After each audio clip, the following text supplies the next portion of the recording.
Phew. What's up, Pom-Pom? Just got a message from the Xianzhou La Fu. Looks like it'll conflict with our original schedule.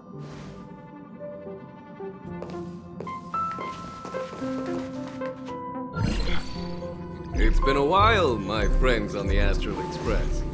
How's your trailblazing expedition going? Soon, the Xianzhou La Fu will be holding the Luminary War Dance.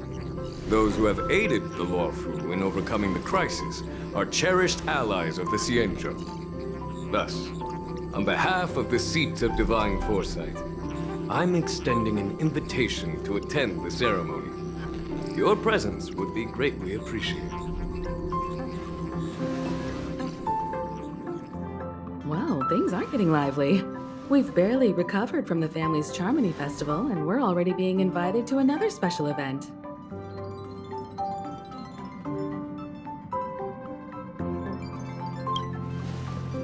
Yeah, me too.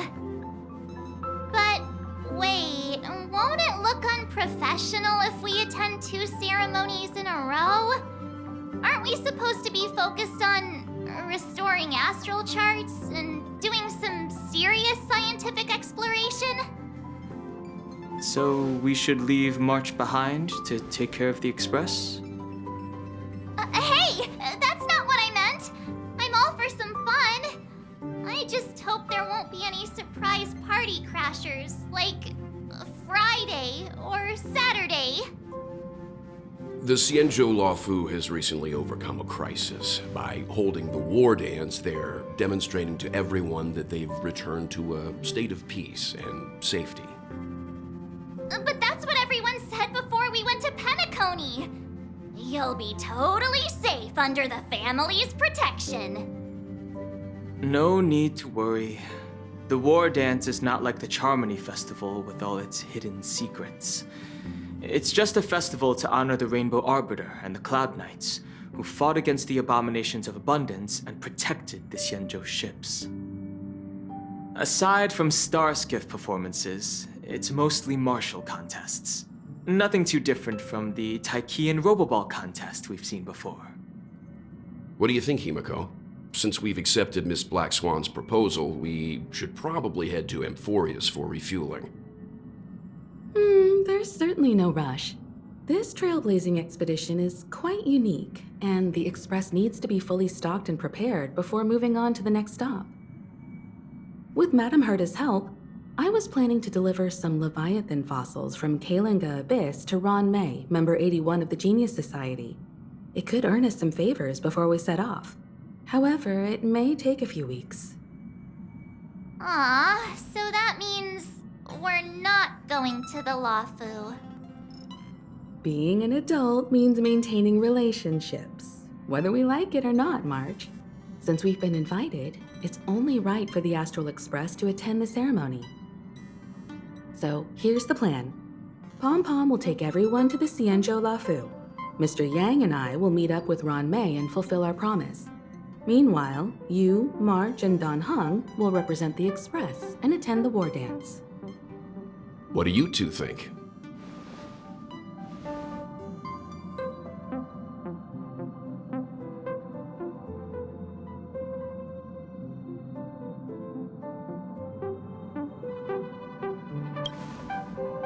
Himeko and Mr. Yang will be busy with serious research.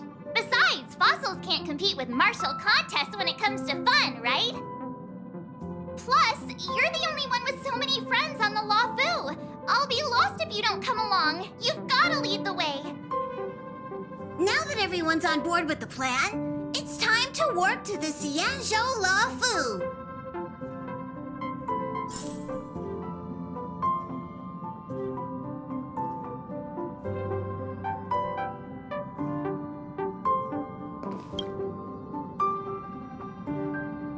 Journeys, dreams, few make it to the end. Most people are just bystanders, witnessing birth and brokenness in the world.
Kalinga Abyss.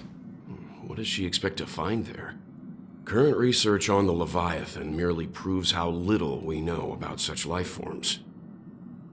That's why geniuses are interested in that field. Science is all about uncovering the unknown.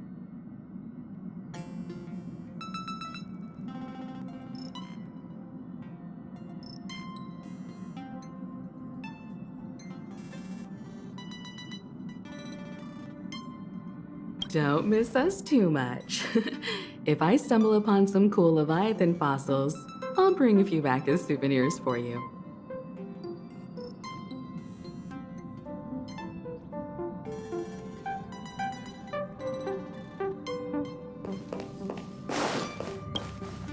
Himeko really knows how to convince people.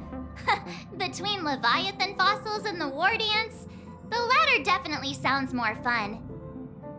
By the way, Danheng, this time you'll be taking a stroll with us on the Luofu, right? Just let you two wander around aimlessly on the Luofu by yourselves? I don't think so. Plus, Mr. Yang is right. The Ambrosial Arbor crisis just ended, and both the long life and short life species are still feeling uneasy. And that's why Jing Yuan wants to organize the war dance, to show that the Xianzhou Luofu is stable and safe.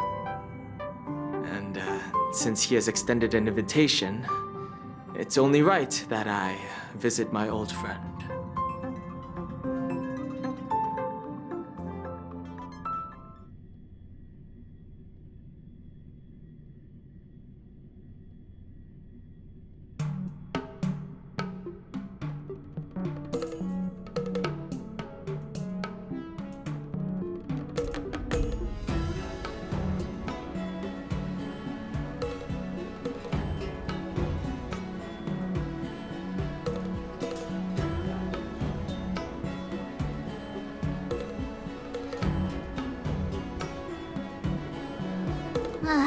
Coming back to this place brings back so many memories, you know?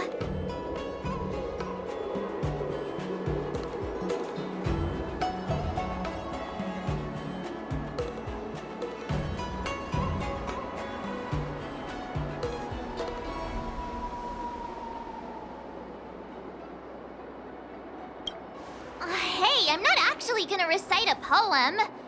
I was just thinking about all the twists and turns we went through when we first arrived on the Xianzhou. This time, we're not being forced or enticed or chasing after wanted criminals. And we didn't have to sneak in through the cargo dock. This trip has been incredibly smooth. Quite unusual, I must say.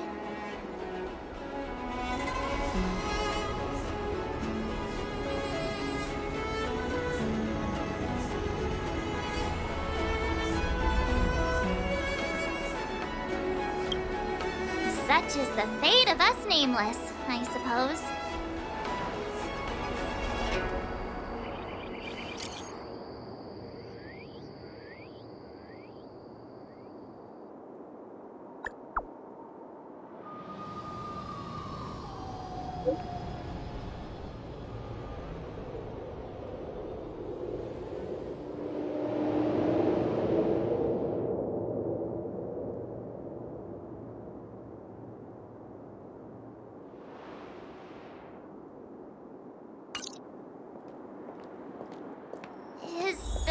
Starskiff Haven always this crowded? Oh, there's so many people here. I can barely hear anything. Yanqing said General Jing Yuan sent him to welcome us. But where is he? Let's wait for him in front of the loom. It's the most prominent landmark on the dock.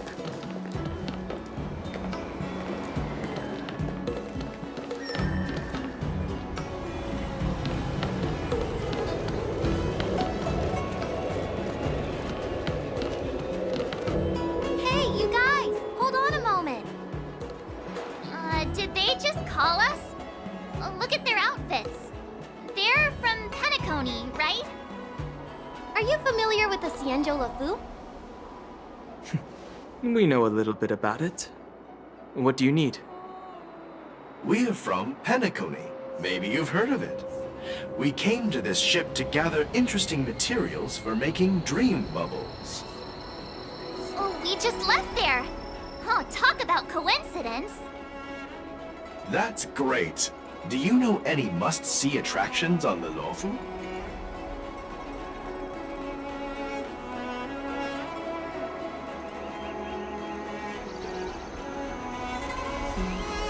Exactly! We're Xianzhou experts. Most of the tourists around at the moment are here to attend the war dance. And that's why we're here too. Yeah, we know about that ceremony. But isn't the fighting ring still closed? I've heard the ring was actually converted from a huge decommissioned Lafu fighter jet.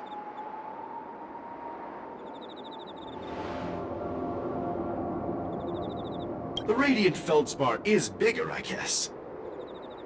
But for now, all we can do is wait until the war dance starts in a few weeks before we can board it. We've still got work to do, so we can't just sit around waiting for it to start. That's why we're asking you about some must-see attractions. We're looking for unique experiences that you won't find on Penacony.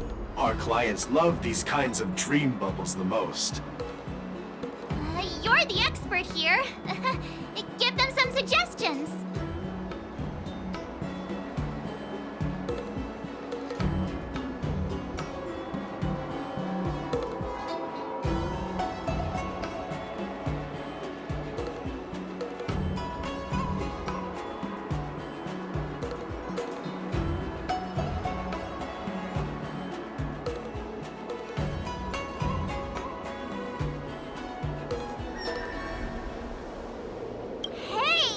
Oh, that's a terrible idea!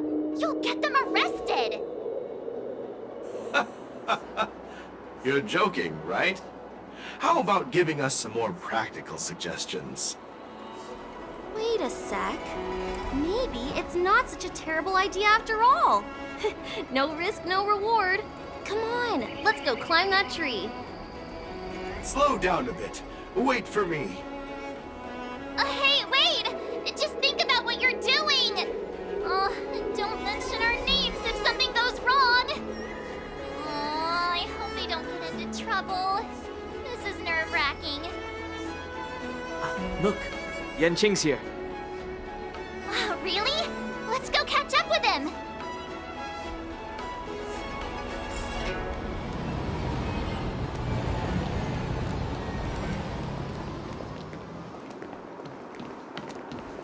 Quite a different experience.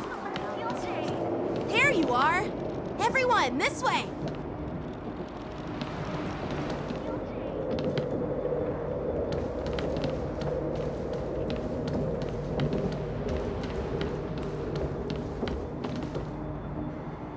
Hey, everyone! It's been a while.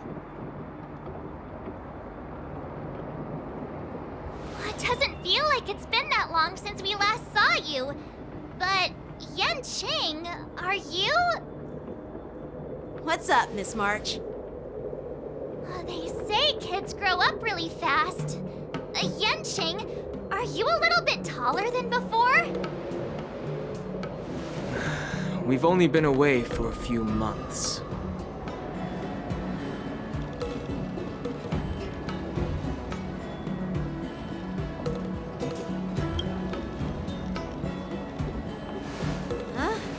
What are you doing?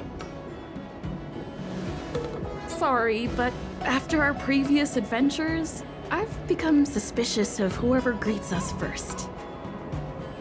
Do you have to be suspicious around me too? You know, the last time we came to the Xianzhou, the first person who greeted us was... I get it. Better safe than sorry. Seriously, I've never seen the Lafu so lively before. I was a bit worried that holding the war dance right after the Ambrosial Arbor crisis might be too soon. But seeing the bustling Starskiff Haven, I understand why General Jing Yuan chose this timing. Yep. There's people from other delves and travelers like you three who've come from afar. With the war dance coming up, there's a huge number of visitors pouring into the Starskiff Haven. The Cloud Knights are working hard to keep the security tight. The General said this ceremony would help the Xianzhou Lafu recover from the crisis.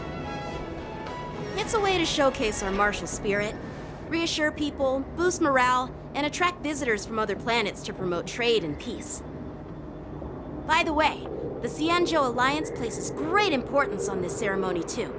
The Xianzhou ships, the Zhuming and the Yaoqing, have both sent messengers to offer their blessings.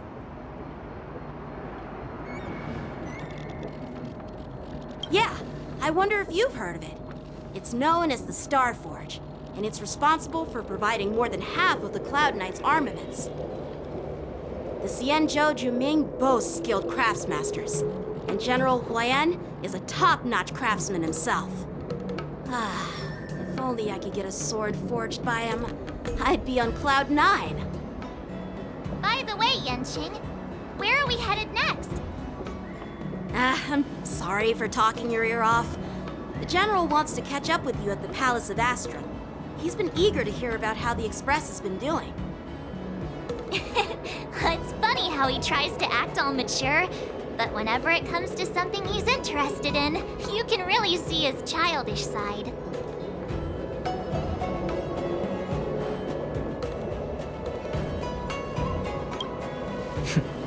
I agree.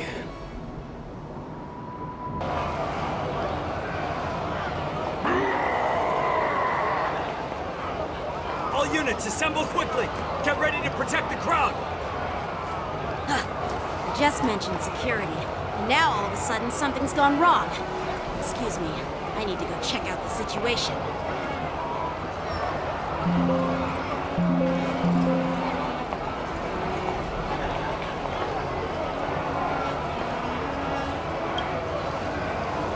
Hey, what's that supposed to mean? We'll go with you.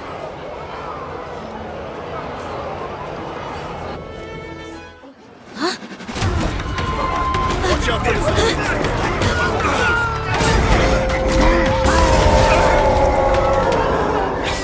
Protect the civilians. I'll deal with him.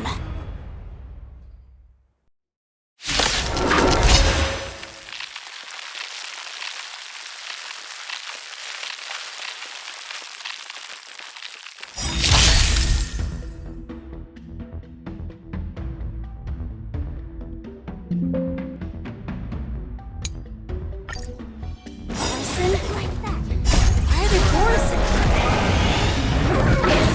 Now!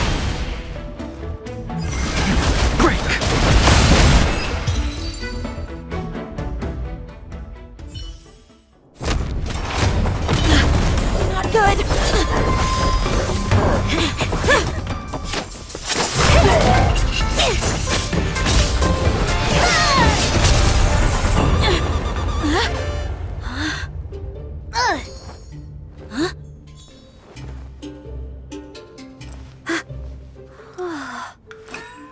Thanks for the help? Sorry, no time to chat. Could you give me back my...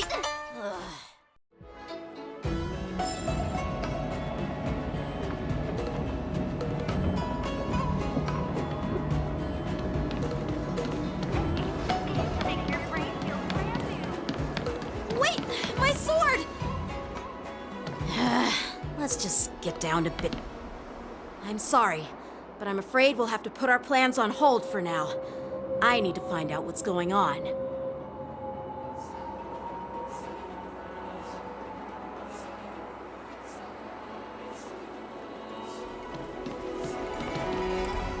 While we appreciate your rescue, my Xianzhou friends, don't you think it's a bit too much to detain us and our cargo? Sorry, but we've been ordered to detain you and your cargo for inspection until we figure out the source of the attack. Once we're done with the formalities, we'll let you and your cargo go. But this shipment isn't even meant for the Luofu, and it's IPC's patented technology. Who do you think you are to conduct an inspection? According to the protocol, all cargo arriving on the Luofu must go through inspection. But we didn't officially enter your dock at all. We just sought refuge in your dock because we were attacked by the Borisons. Looks like this argument could go on forever. Let's not get involved in a heated dispute that won't lead to a resolution.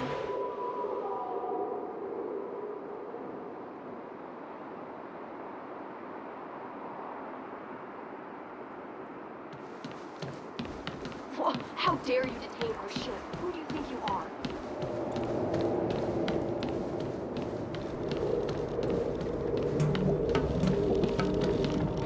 Who's in charge here? I need some answers. It's my fault. We let our guard down for a moment. I take full responsibility. war dance approaching, safety should be a top priority. Now, tell me, how did Borisin prisoners end up in Starskiff Haven? According to the protocol, Borisin prisoners should be held on a Starskiff and taken directly to the shackling prison under strict supervision without ever touching the ground. Who allowed a prisoner transport ship to dock at the passenger terminal? Please don't blame this, Captain. This incident involves the Chu Ming's diplomatic vessel. Who are you? I'm Liu Jun, officer of the Patrol Defense Squad. Thank you for your help, Lieutenant Yanqing. The situation unfolded rapidly and it shouldn't be held against the captain. Here's what happened. An IPC transport ship was attacked by the Borisin just before arriving, and the Chu Ming's diplomatic vessel came to the rescue. They fought off the Borisin pirates and imprisoned them on their ship. So, an IPC ship was attacked by the Borisin near the Luofu, and the Juming envoys saved them? Sounds complicated. Honestly, it gives me a headache too. Chu Ming diplomatic ship, adhering to standard procedure, docked at the passenger terminal to hand these criminals over to the Luofu. You know, with all the outsiders flooding onto the Luofu, the Starskiff lanes are under immense pressure. The Borisin desperados decided to put up a fight before the prisoner transport Starskiff could get there. And that's what you just witnessed. We'll make sure these prisoners are sent to the shackling prison as soon as possible. I see. It's an unusual situation indeed. I'll report it to the security department of the Realm Keeping Commission and ask for their cooperation in handling the aftermath. Maybe I should gather more details from others so that the Seat of Divine Foresight can have a better understanding of the situation.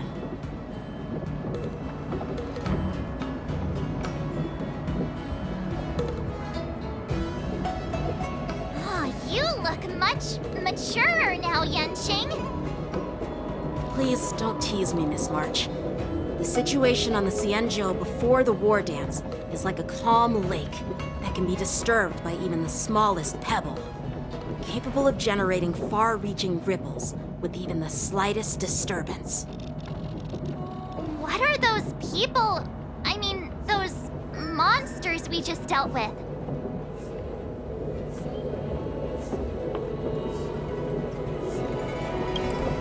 Yeah, those werewolf monsters are known as Borisin. They are abominations of abundance, and we've been fighting them for a very long time. The Borisin have been a powerful force for a long time, plundering and enslaving many worlds. The threat they pose is just as terrible as the Swarm disaster, and the Alliance even had a fierce war with them 3 decades ago. Their presence has faded over the years, but who would have thought? According to that officer, they attacked an IPC ship near the Xianzhou Luofu. Such a brazen attack seems quite unusual to me. Yeah, that's what I find strange too. It seems like the IPC and the Borisin have some serious grudges. Well, enough with the chit-chat. The General wants me to take you to the Palace of Astrum. I'd love to chit-chat a little longer, but there are some things that can't be left unchecked. Is it a serious matter? Maybe you'll need our help in hunting down the Borisin? Thank you, but it's no big deal. By the way, that young lady who just appeared, she took my sword. I'm thinking of filing a lost property report at the Realm Keeping Commission to see if I can get it back. I doubt she did it on purpose.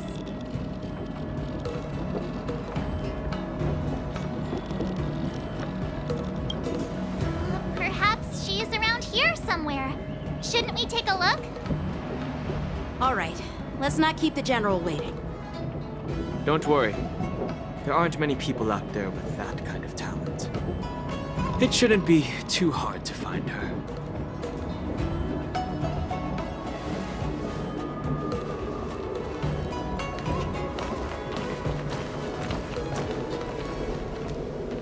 There sure are a lot of troublemakers around.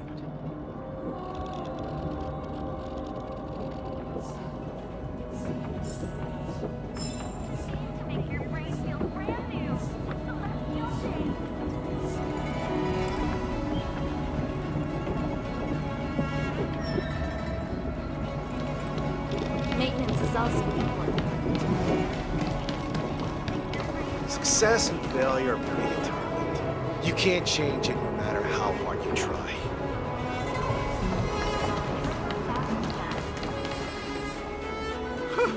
This place is so warm.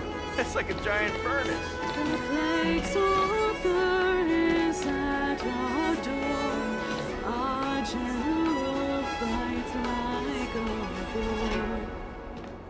This humble abode welcomes you, while a drizzle douses dust.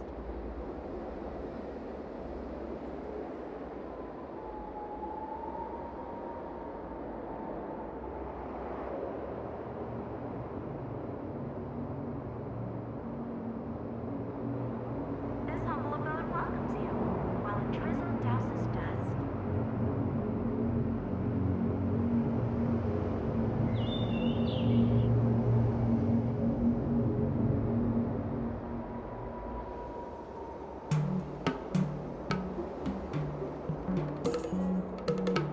This humble abode welcomes you, while a drizzle douses dust.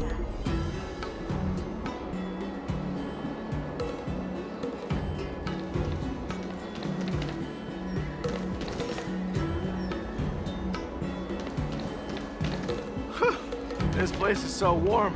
It's like a giant furnace.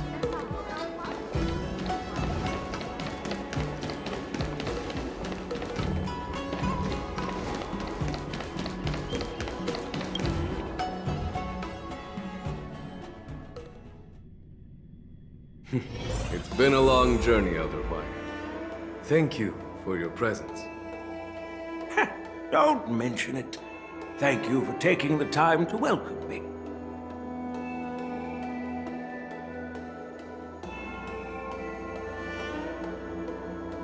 Feeling lucky.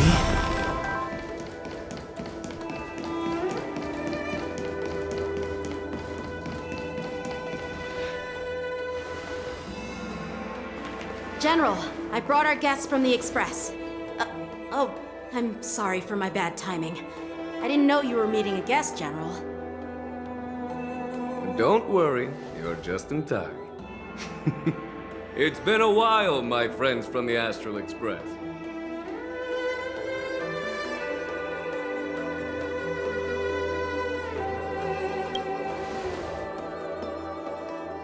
Oh. Well, it's an honor to be in your dreams, my friend. Allow me to introduce you to General Huayan. He's the Arbiter General of the Xianzhou Zhuming, known as the Flaming Heart. No need to be so formal. I'm just a tourist here, no different from other tourists who've come to attend the ceremony. Elder Huayan is not only one of the Arbiter Generals, but also the Furnace Master of the Artisanship Commission. Besides his martial skills, he excels in forging various weapons. Such talents are unique, even among the Arbiter Generals. Be it Arbiter General or Furnace Master, these are merely titles given to me long ago. I've retired several times already, but with the current change in circumstances, the Marshal has called me back to duty, and I had no choice but to answer the call. Well, in the end, I'm to blame.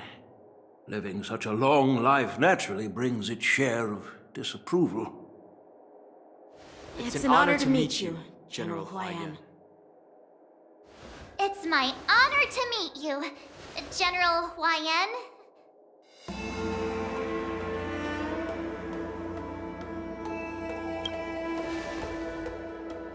No need to be all formal.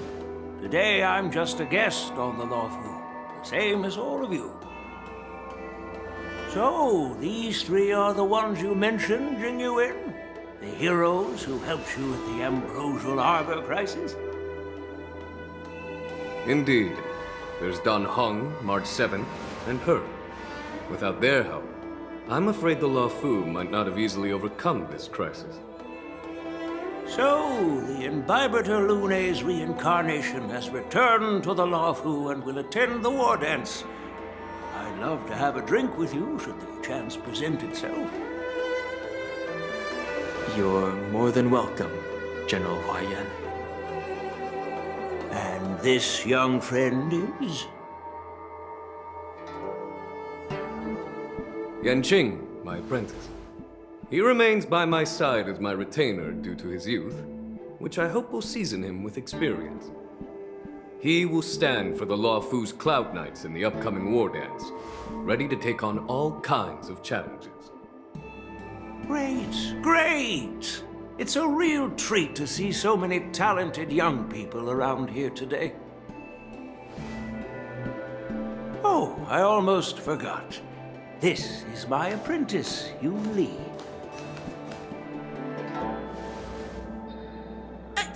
It's you! Oh, it's you. Hello. Oh, you two already know each other? Guess we don't need any introductions then. What a coincidence! I was afraid I'd have trouble finding this girl. Oh? Now you've piqued my curiosity. Tell me, how did you two become acquainted? She helped me capture the escaped Borisin prisoners at the Starskiff Haven. Allow me to express my gratitude for you.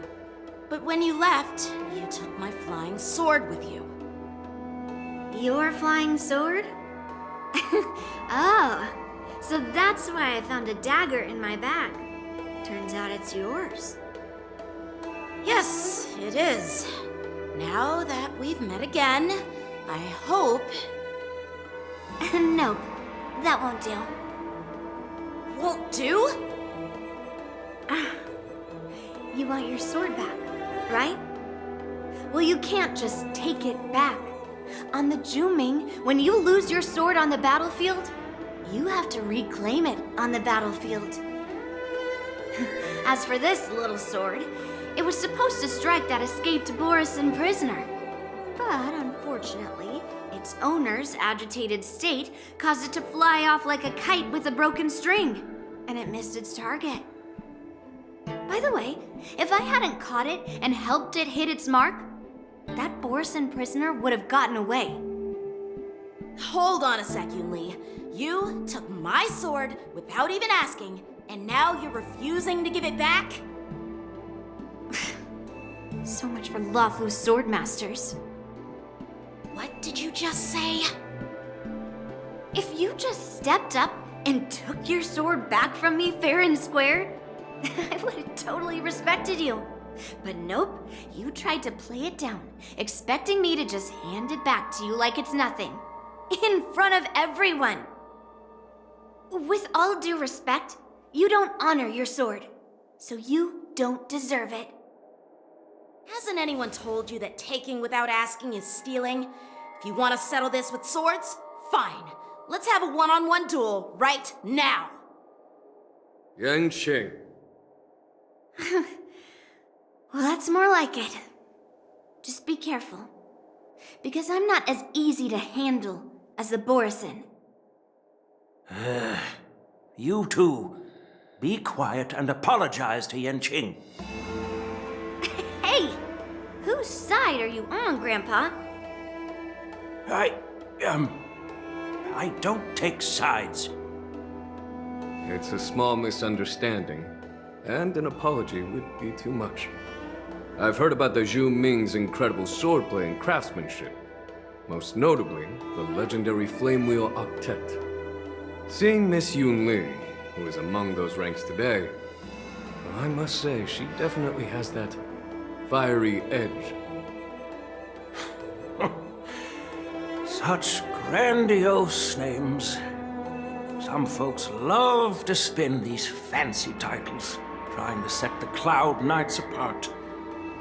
Yoon Lee is still just a young girl, a bit awkward and hot-tempered. So please forgive her if she's being rude. Well, everyone, Elder Huayan and I have some business to discuss.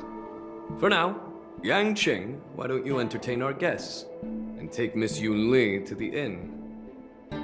I'll find another chance to talk with you all. I'd like to express my gratitude to the Astral Express for helping the Law Fu during the crisis.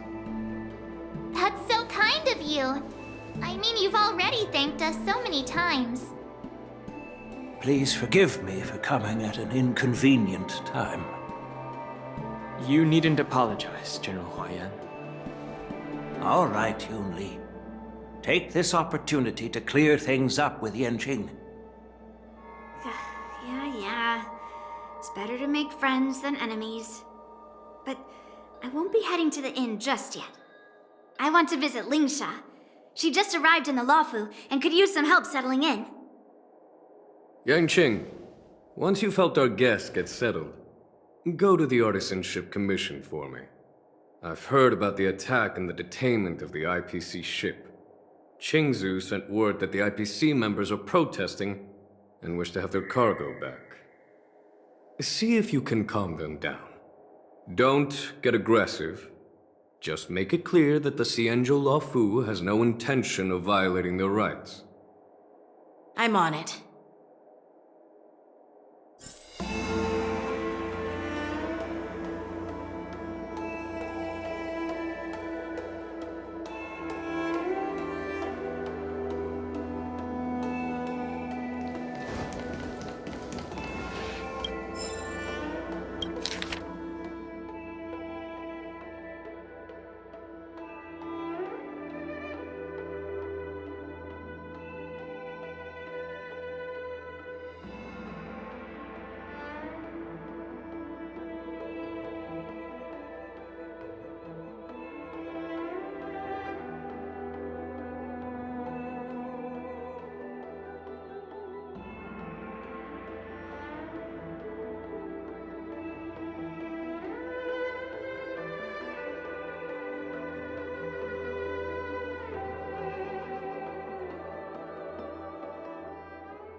This trip is totally worth it. Compared to the Juming, the Luofu is so much livelier. But it's a shame the Luofu swordmasters don't seem that great. Glad to meet you too. Are you here to participate in the war dance?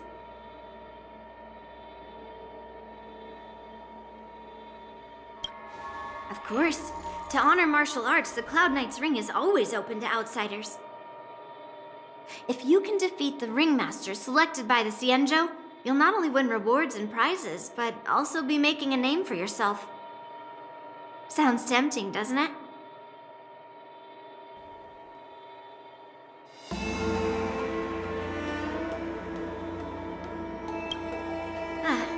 That's how outsiders refer to my peers in the Juming Cloud Knights and the Artisanship Commission.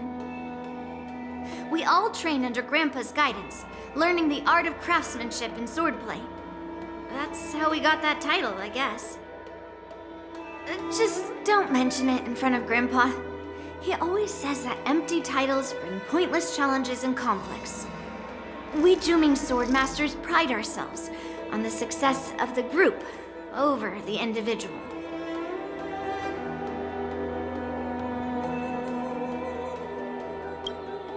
I have some things to do. Besides, little Yanqing doesn't seem too happy about me tagging along.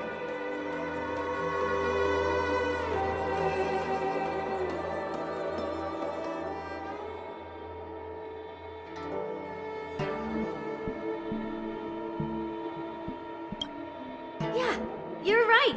I took it with my skills. So I guess you can say I'm a robber or something.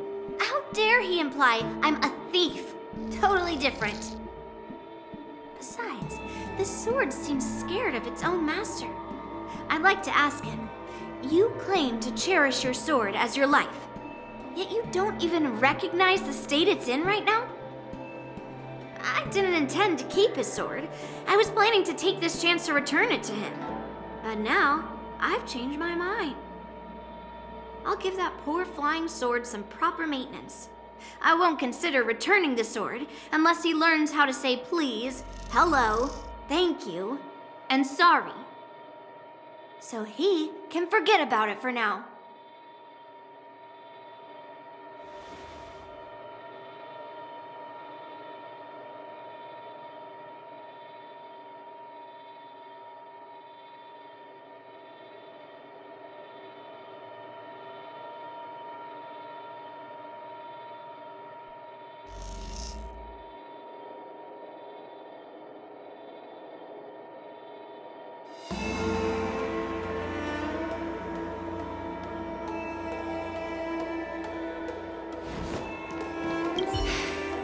I'm sorry for Yang Qing's rudeness. Not at all. Taunted by Yun Li like that, even a training dummy would be angry. You've taught your apprentice well. If it were me in my younger days, I'm afraid I'd have drawn my sword and fought. Yan Qing can understand your concerns. On the other hand, Yun Li is still a naive girl who's only interested in swordplay. Honestly, I brought her here to participate in the war dance because I want to broaden her horizons.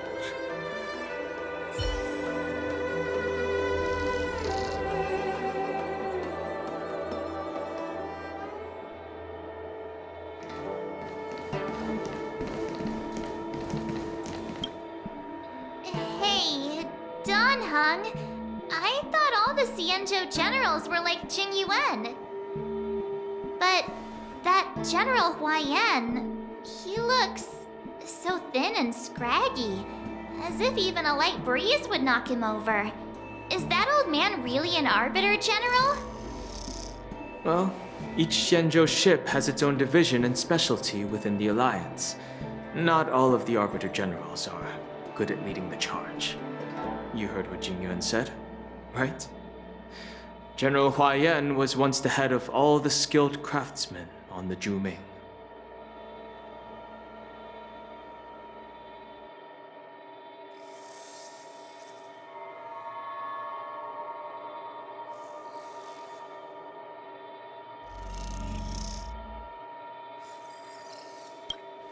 Oh, like Madame Herta. That would make sense. Anyway, it's really weird for a Xianzhou native to look so old. Good question. He's right there. So why don't you ask him yourself? Nah, I'd like to live a little longer. We should leave. General Jing Yuan asked Yan Qing to entertain us, so obviously, he has important matters to discuss. Let's not waste any time here.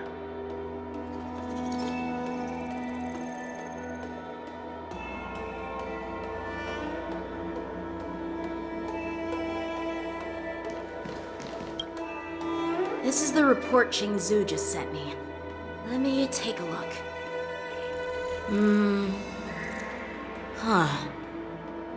It looks like the General has given me a tough challenge. He wants me to try and help put the IPC's mind at ease.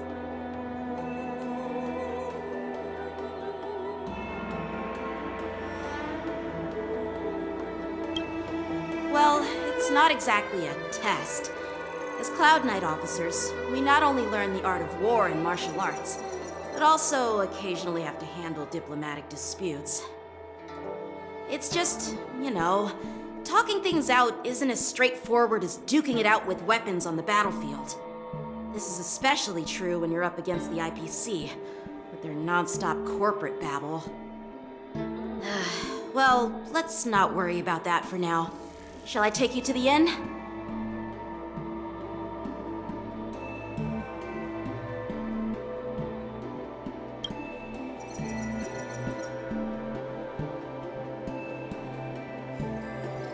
It is the Law Fu's honor to have you in attendance at the war dance. Yet, the fact that a simple martial arts ceremony has attracted esteemed generals from the Zhu Ming and the Yao Qing implies intentions beyond mere spectating. Might there be any specific instructions from the Marshal? You're overthinking it, Jingyuan. As I said, I'm here to broaden my granddaughter's horizons. I have no ulterior motives.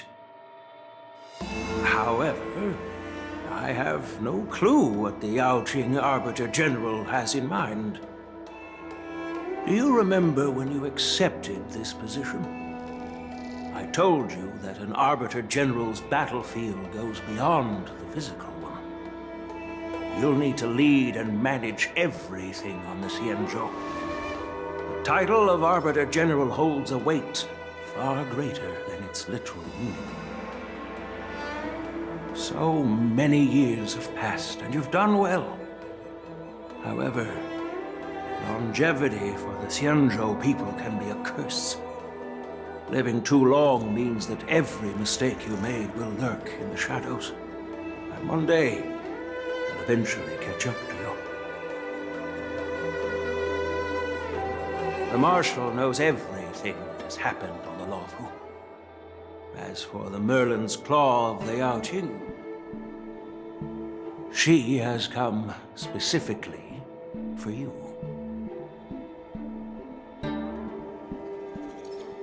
Speaking of which, why hasn't she arrived yet? They say the Merlin's Claw strikes like lightning. Being late isn't her style. That's not true, General Huayan. She's been here a while, but I'm sure you've heard of her unbridled nature. As soon as she disembarked from the star skiff, she mentioned having something to attend to and simply disappeared. You must be the messengers from the Xianzhou Yao Qing, I assume. We are Jiaoqiu and Moza, retainers of the Merlin's Claw. It's an honor to meet you in person, Arbiter Generals. Now this is interesting. A guest who doesn't come to visit but sends a message instead. What does she mean? Tell me, what could be more important to her than coming here? Master heard about a spectacular view in Scale Gorge Waterscape. I believe she went there to enjoy it. A spectacular view? Ha! Did you hear that, Jingyuan? This person is being sarcastic. Please do not misunderstand me, General Huayan. I was simply stating the truth. Master thought it would be inappropriate to keep you waiting, so she sent us here. Once she's finished with admiring the scenery, she'll personally come and apologize to the both of you.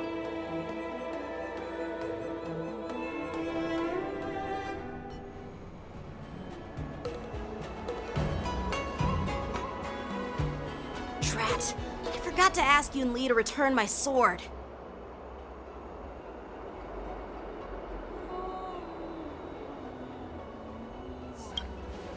Unacceptable. Every sword is precious to me. If it weren't for the General's interference, I would have taught that shameless girl a lesson in swordplay. By the way, I don't know if it's just me, but the General seemed a little reserved. Could it be because of Elder Huayan's visit? Reserved? Really? Maybe I'm just overthinking things. No, you're not. When I entered the Palace of Astrum, I realized that the messenger from the Xianzhou Zhu Ming was actually the Arbiter General himself. So, the messenger from the Xianzhou Yao Qing must be the Merlin's Claw herself, I presume. That's right. Well, that's what makes this entire thing so unusual. What's so unusual about it? They simply received an invitation from Jingyuan, just like the crew, right? The war dance is just a small festival. And now we have 2 Arbiter Generals from other Xianzhou ships here. I'm afraid they're here for something more. Maybe they've come to hold Jingyuan accountable for the Ambrosial Arbor crisis? Hold him accountable? Come on, didn't the Luofu fall victim to the disciples of Sanctus Medicus and the Antimatter Legion? Why would they blame the victim? Donshu's rebellion and Ventilia's scheming are merely one side of the story to the other Arbiter Generals of the Alliance. Only a single piece of incontrovertible evidence remains, creating an endless source of potential complications. The Ambrosial Arbor. Yes. It's undeniable that the plague mark, which was subdued by the Xianzhou Luofu, has resurfaced. But was it really a conspiracy instigated by the Antimatter Legion? Or does it indicate a traitorous intent from within the Luofu, implicating Jingyuan himself? Once the spark of suspicion is kindled, it proves hard to extinguish.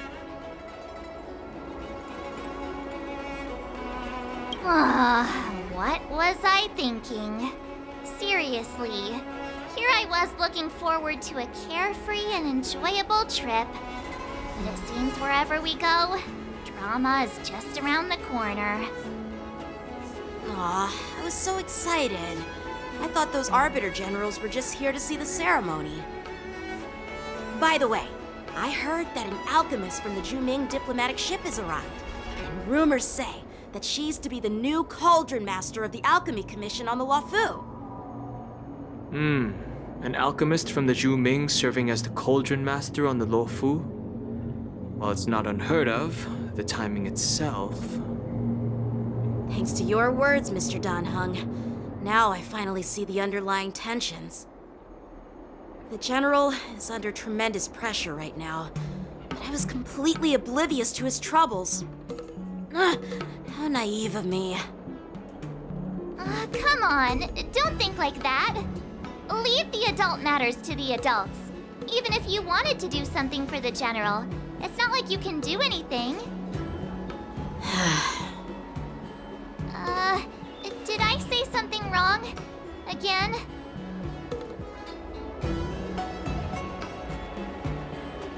Miss March is right. I don't have the skills to share the General's burdens at the moment. Still, I'll do my best to follow his instructions. Let's go.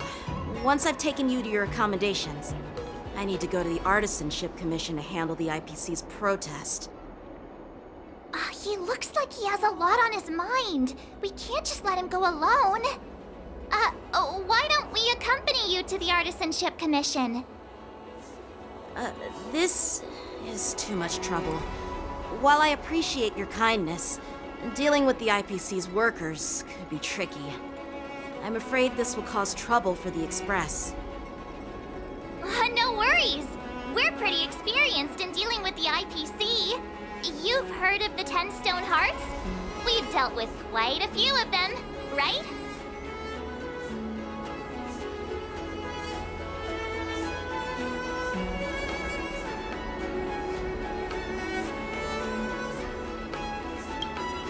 What's with you turning into a scaredy cat? I didn't see you worrying about lawsuits when you wrecked that giant mech. Well, since you're willing to help, I won't decline your kindness. Let's head to the Artisanship Commission and meet them.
Can I really reason with you Xianzhou people? I think I get it now. In your words, this is called looting a burning house, right? But I am trying to reason with you here.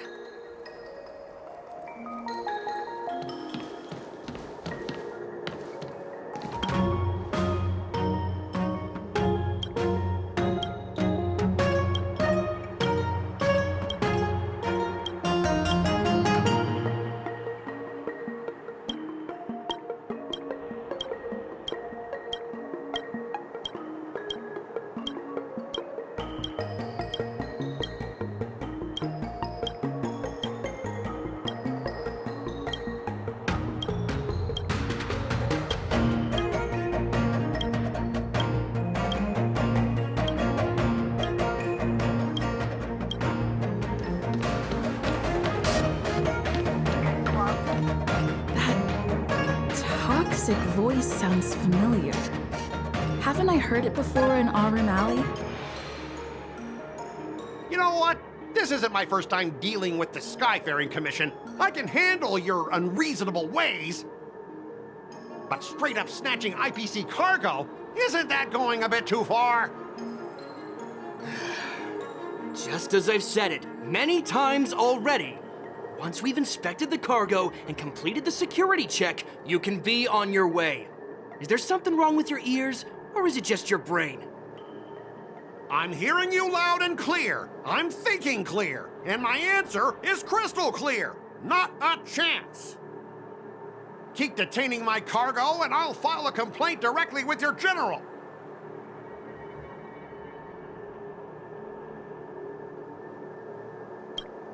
You jerk! Who are you calling a dog? Wait, why are you here? Staying on the Xianzhou, are you? What terrible luck! Wherever you go, disasters aren't far behind. Aren't you the guest from the Astral Express? What brings you and Yanqing to the Artisanship Commission?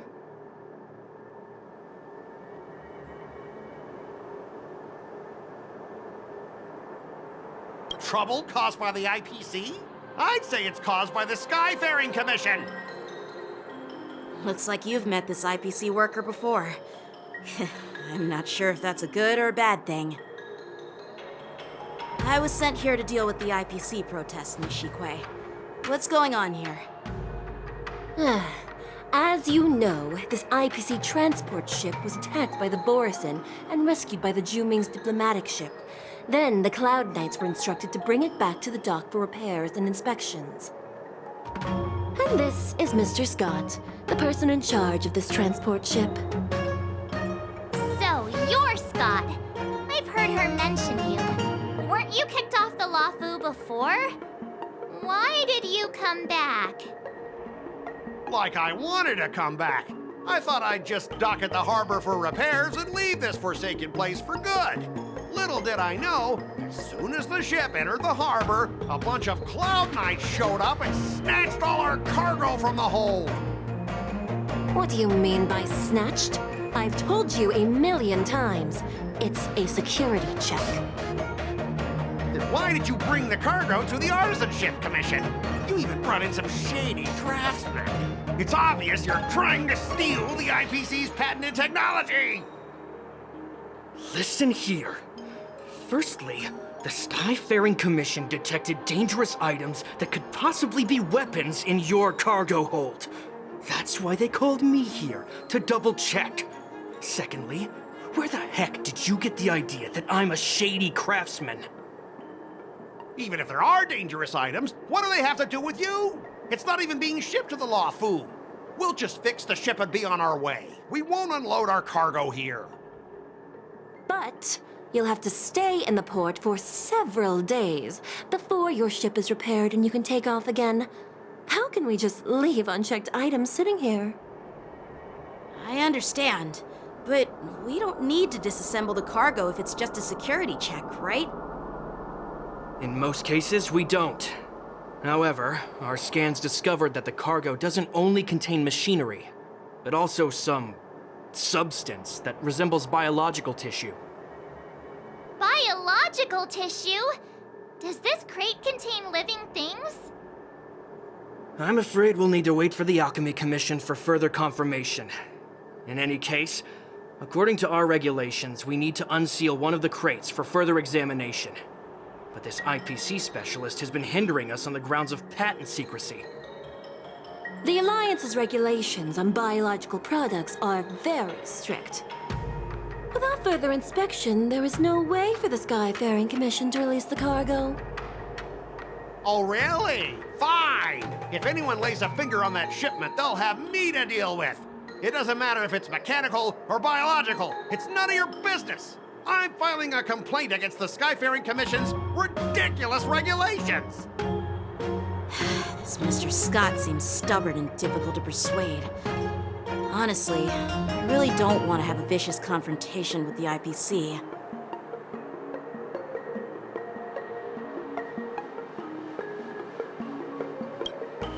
I heard how you helped Aramali. The IPC representative back then was Mr. Scott, right? Since you've dealt with him before, it looks like I'll have to rely on you again. What are you guys whispering about over there? Just hurry up and give us back our cargo.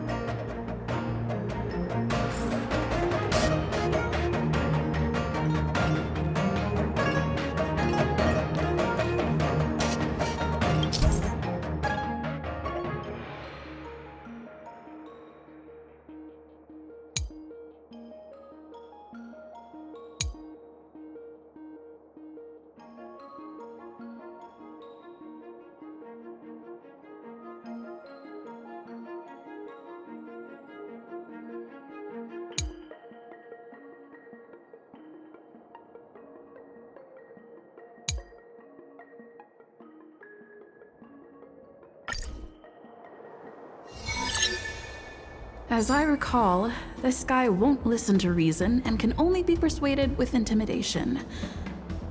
But he does seem to follow rules to some extent. Let's use that against him.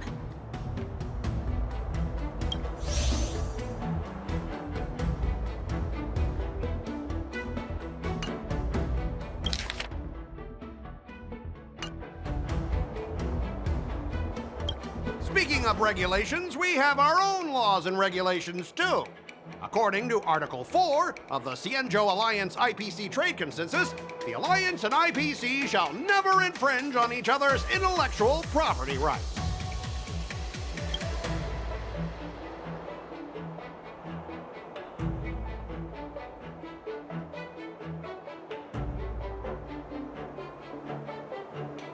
The Alliance can sign a non-disclosure agreement with you.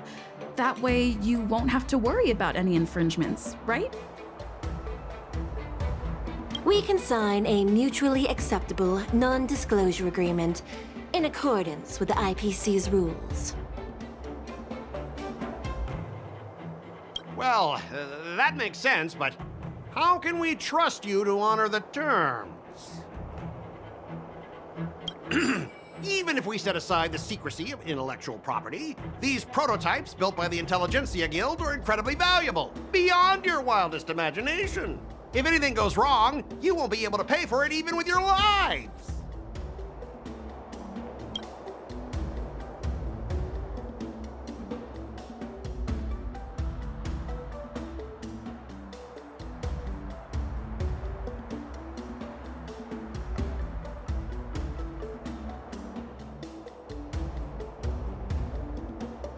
Give us an exact amount, Mr. Scott? If there's any damage after the inspection, the Express...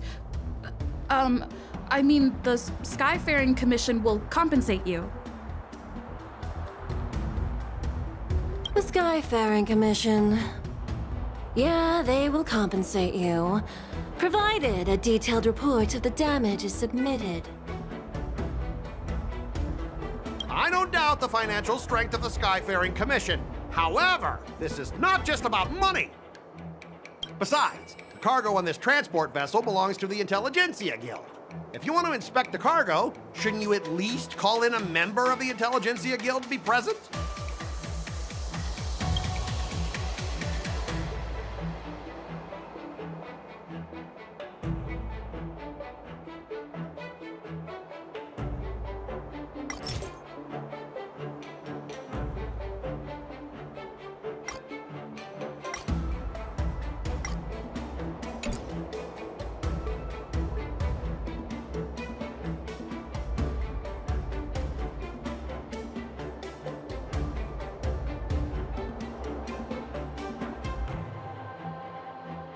According to the principle of territoriality, since your vessel is stranded on the Xianzhou, the Skyfaring Commission has the right to inspect it.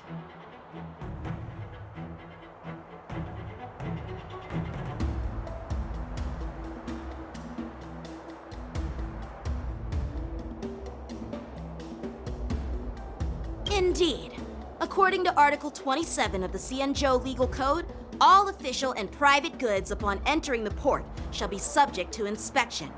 Failure to submit to such inspection shall be deemed equivalent to the possession of unlawful items and shall be subject to legal ramifications. Huh? My synesthesia beacon must not be working, because I have no idea what you just said. Simply put, if you insist on hindering the inspection, we'll have to treat the cargo as unlawful items and confiscate it. Confiscate it? How can you Xianzhou people be so unreasonable?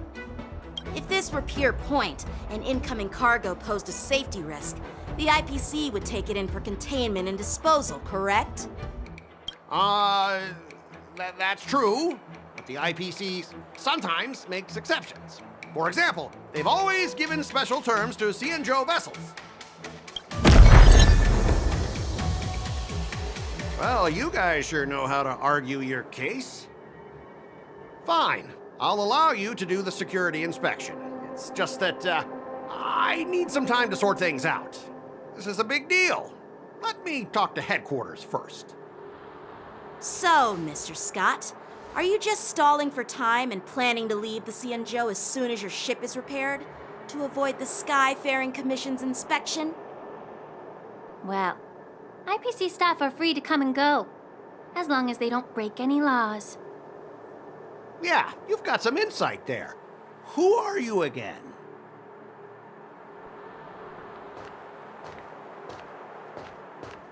Allow me to introduce myself. I'm Ling Sha, Cauldron Master and head of the Alchemy Commission on the Luofu. Could she be?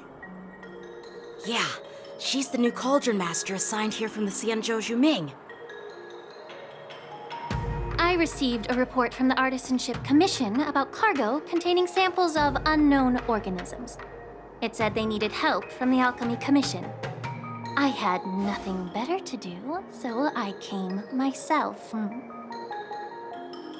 It's fine, Mr. Scott.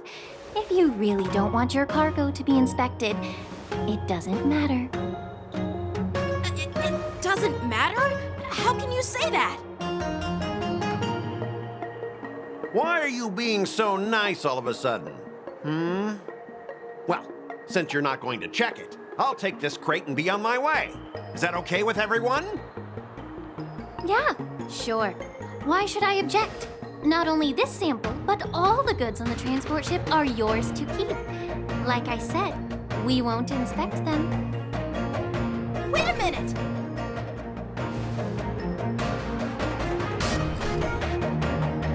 Well, that's more like it. If only the young displayed a more reasonable attitude, we could have sidestepped that altercation just now. Our ship will leave in a few days once the engines are repaired.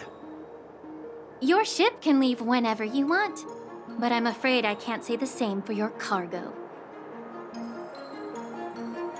According to the import and export regulations signed between the Xianzhou and IPC, all biological shipments can only leave the port when they have confirmed to be of no threat, or when all biological activity expires.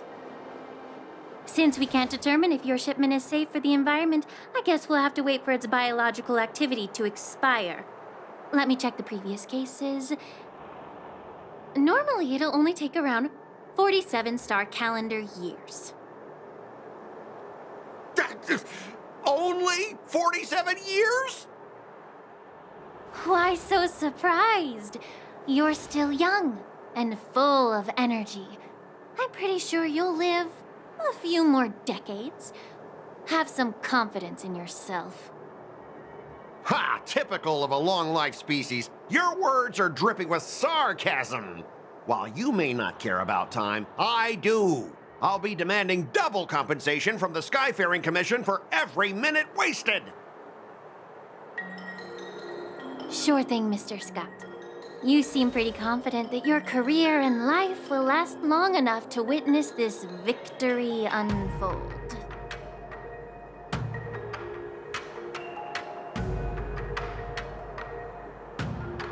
Step aside, guys. Let them do the inspection. But, Mr. Scott...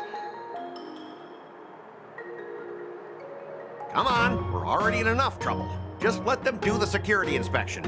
And if needed, I can always grovel before the Intelligentsia Guild later. I'm just using my head for what it's apparently good for, right?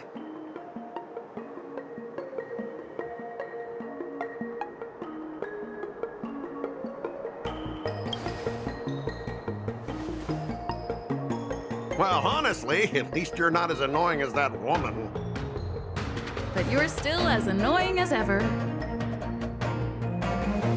This lady is really something else.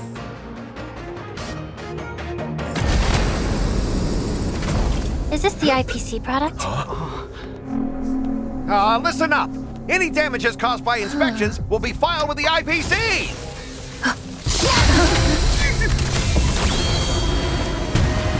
Turn it off.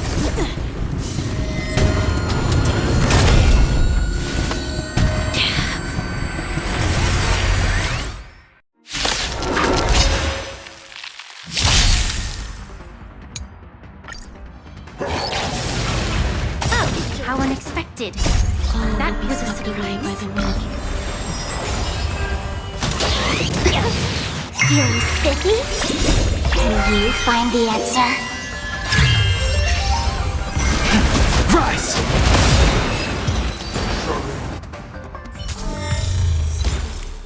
Were you seriously planning to leave this stuff unchecked at the dock for days? That's way too dangerous. I had no idea about it. You must have accidentally triggered the cargo's defense program. I don't think trying to shift the blame is a wise choice. But seriously, I don't know why that thing suddenly started moving. I swear on the Amber Lord. Enough. Miss Shikwe, please escort our IPC guests to the Skyfaring Commission. I'm on it. Please follow me, Mr. Scott.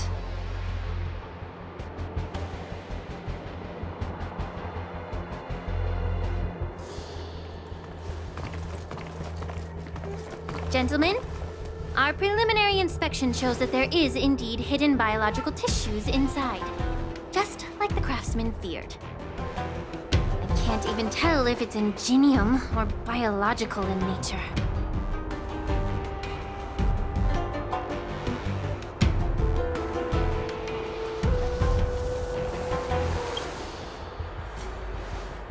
The core of this device is what they call wetware in industry slang.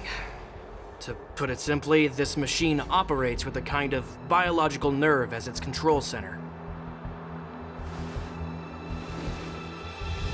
I'll take some samples for the alchemist to analyze and figure out where the biological tissue comes from. Why would the Intelligentsia Guild use such unethical technology? Perhaps they're trying to create a new weapon? Whatever the reason is, it's probably why the Borison attacked the ship. No wonder the IPC were trying to obstruct our inspection. I'll contact the Ten Lords Commission and ask the judges to come and give their final verdict on this. According to our rules, all prisoners and weapons involving dangerous creatures must be taken to the shackling prison for further sentencing. After all, it's the safest place on the Wafu. As for you, Mr. Craftsman, please go with the Cloud Knights and explain the situation to the judge.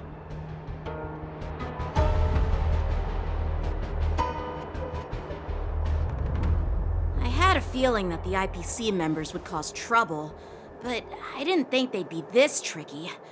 Thanks for your help, Miss Lingsha. I should thank you for saving my life. Your sword skills were impressive, taking down that big guy. I thought the General's retainers were all burly martial masters. I didn't expect Yenching to be so...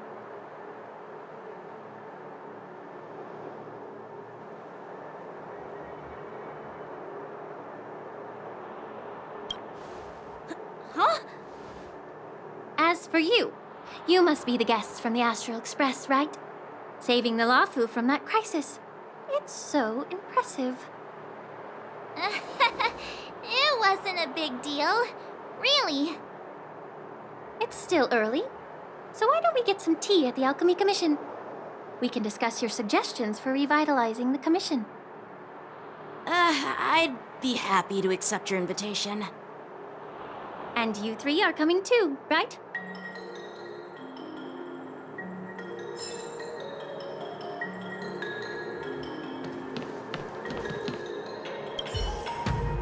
Nothing to see here. These machines are to be shut down. Keep your distance until then.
You're back!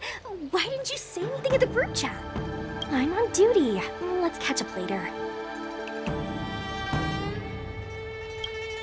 Cut it out. I'm carrying out my sacred duty. Stop hanging around here and find something better to do. Once I'm done in a few days, call up Lil Gwei and Wawa, and let's grab a meal at Aurum Alley. It's been ages since we hung out. Goodbye.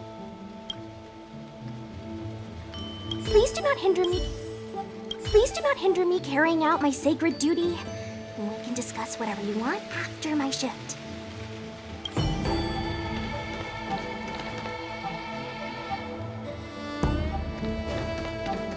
The Hatching Rebirth Companionship Service.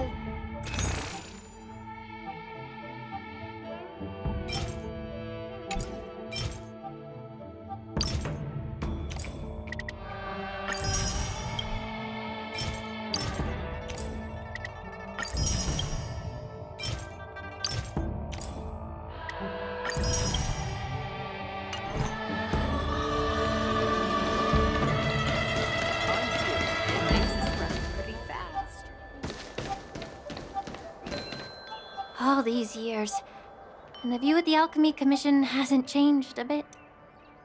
The tides come and go, but the ancient sea remains the same. For us Vidyadhara, there's nothing more nostalgic than our homeland. You're a Luofu native, Miss Lingsha?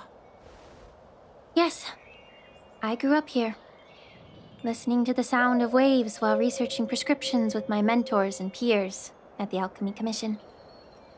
It's kind of sad, isn't it? Everything changes but somehow remains familiar. Just like you, Wanheng, I traveled far from home, and now I've returned. Seeing the familiar scenery brings back a hint of nostalgia. The view here would be even better without the ambrosial arbor. Oh, really? I think that towering tree looks pretty impressive. Even if it's impressive, it's a plague mark. The Xianzhou have been fighting abominations for thousands of years. And now that the ambrosial arbor has been reborn, it's only natural for everyone to feel uneasy. Well, once a seed is planted, no matter how long it takes, it'll eventually sprout and bear fruit.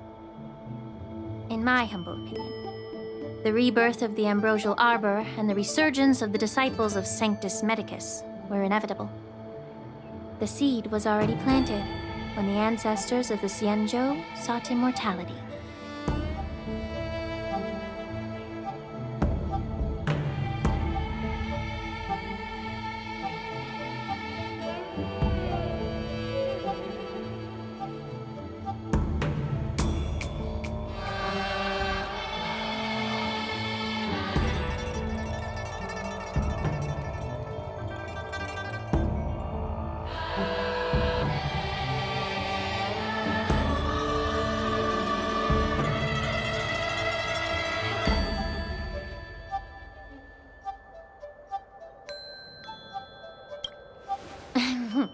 My bad.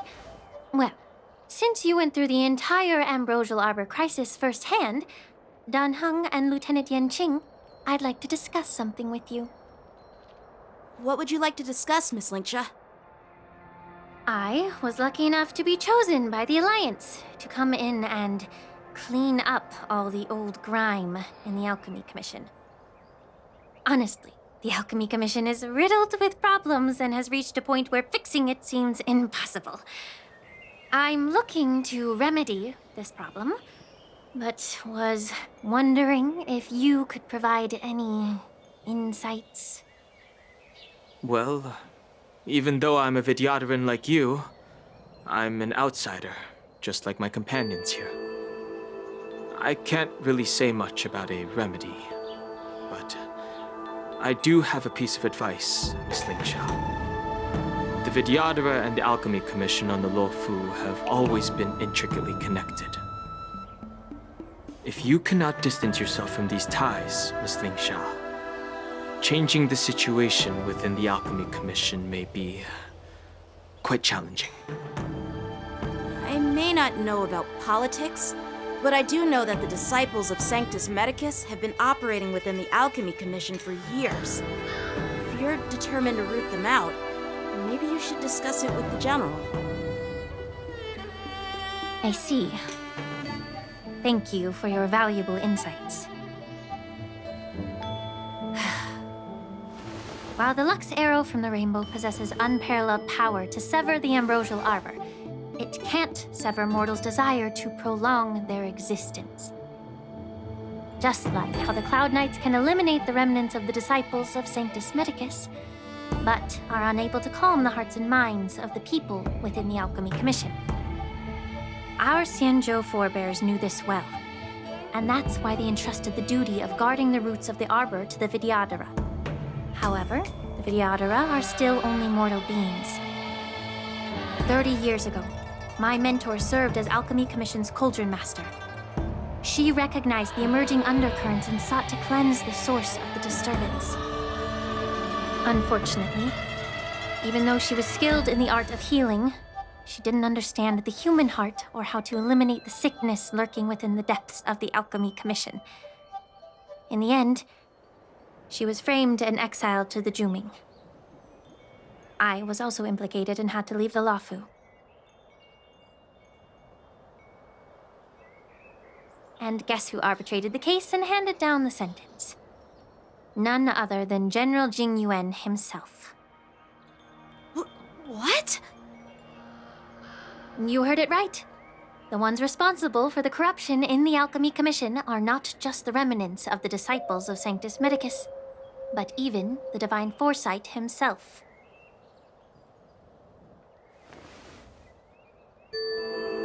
Alas, why is your face turning pale, Yanqing? Don't worry about it. I understand that when someone holds a position of power, they may sometimes have to make tough decisions. I won't hold any personal grudges against him. Besides, at our age, holding personal grudges is a luxury we can't afford. Lingsha, you're back! I've been waiting ages for you.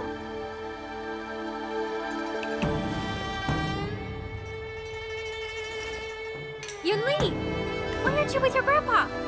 What brings you to the Alchemy Commission? Well, let me take this opportunity to introduce you to Yanqing. What a small world. You! You stole my sword! Give it back! I see. Let's skip the introduction part then.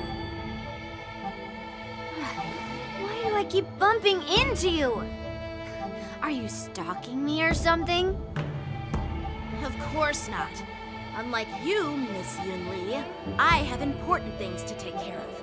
You, on the other hand, seem to have all the time in the world to wander around without returning my sword. Grandpa used to say that a sword reflects its master. I talked to your sword, and it told me that you've been distracted. You hesitate when you should strike, and you struggle to stay calm when your sword is unsheathed.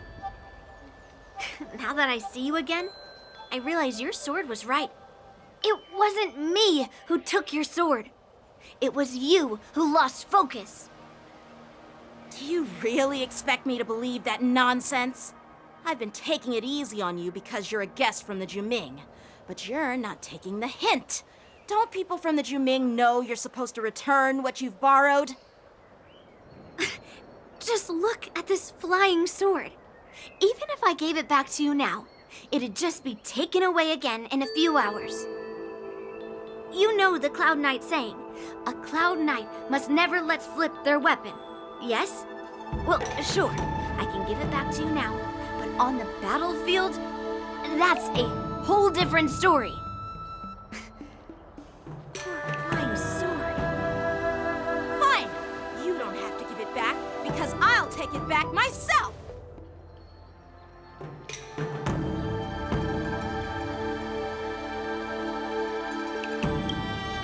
Between these two, who do you think is tougher, Dan Heng? Don't get me wrong. I'm just curious. Get ready to separate them. It is my first day at the Alchemy Commission. A brawl is definitely not how I imagined celebrating it.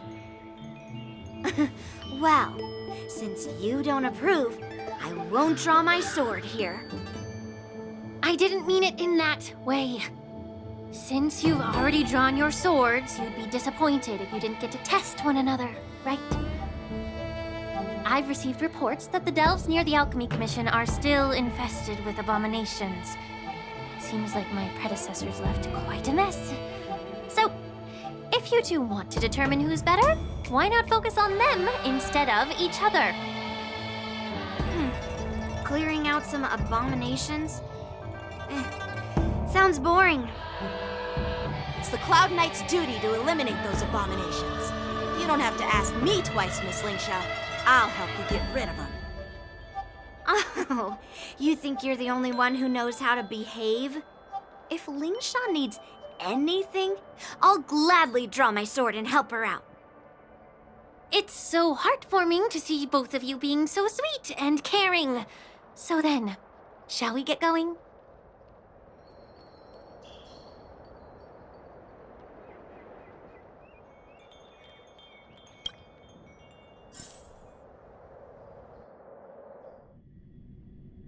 Ever since the disciples of Sanctus Medicus were eradicated, their experimental abominations have been festering here. If you want a contest, I'll be the referee. The one who kills the most abominations within an hour wins. Lingsha, as always, you're still an expert in making unpaid work sound so noble and grand. It's for your own good, little Yunli. While you desire to compete against each other, I don't want to see either of you getting hurt. That's really thoughtful of you, Cauldron Master. So, are you both ready?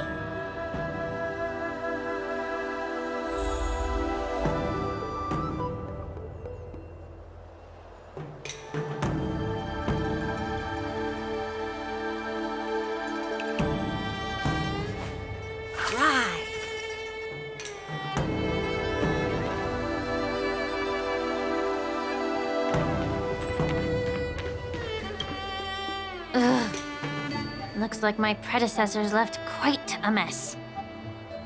Let me say it again. The one who kills the most abominations within an hour wins. Be careful when you draw your swords, and make sure you don't hurt each other. Can we start now, Lingsha?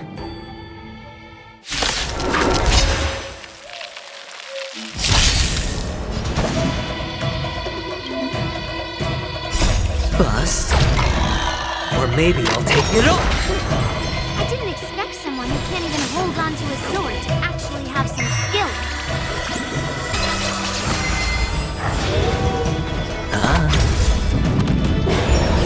Strike the puck!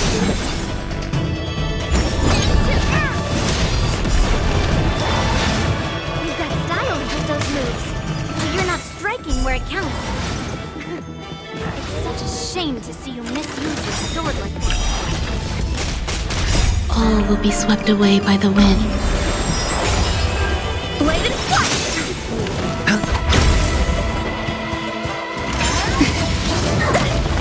Feeling spiffy? Can you find the answer? Strike the puck! Swords descend!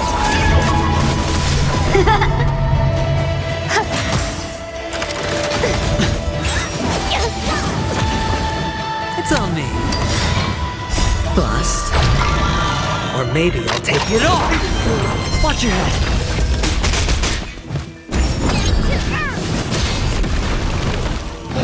Bladed flash! Existence is unity.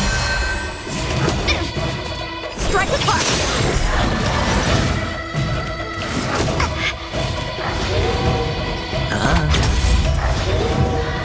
Feeling spiffy? Can you find the answer? Bladed flash!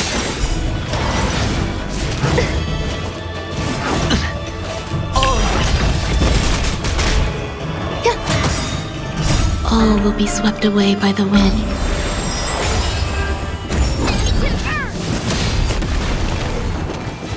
Strike the puck! Swords descend! Spend freely. Bladed flash! I win, Miss Yunli! You got lucky. Why don't you just give me back my sword, sincerely apologize, and then go cry your eyes out to your grandpa? Consider yourself lucky that I'm not interested in your rusty sword, as I don't have the nasty habit of snatching other people's weapons. All you did was chop down a few monsters. Don't get carried away with yourself. If you think you can just take this sword from my hand, go ahead and try.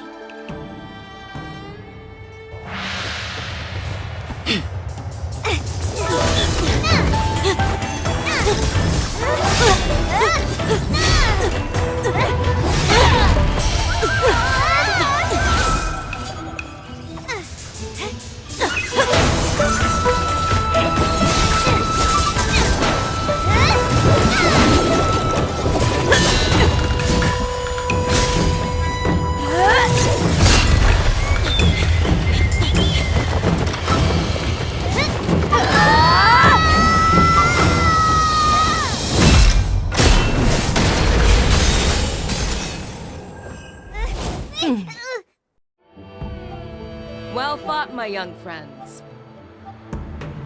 However, both of you have shortcomings. One of you focuses on dodging and weaving, while the other relies on brute strength, trying to take down targets with a single strike.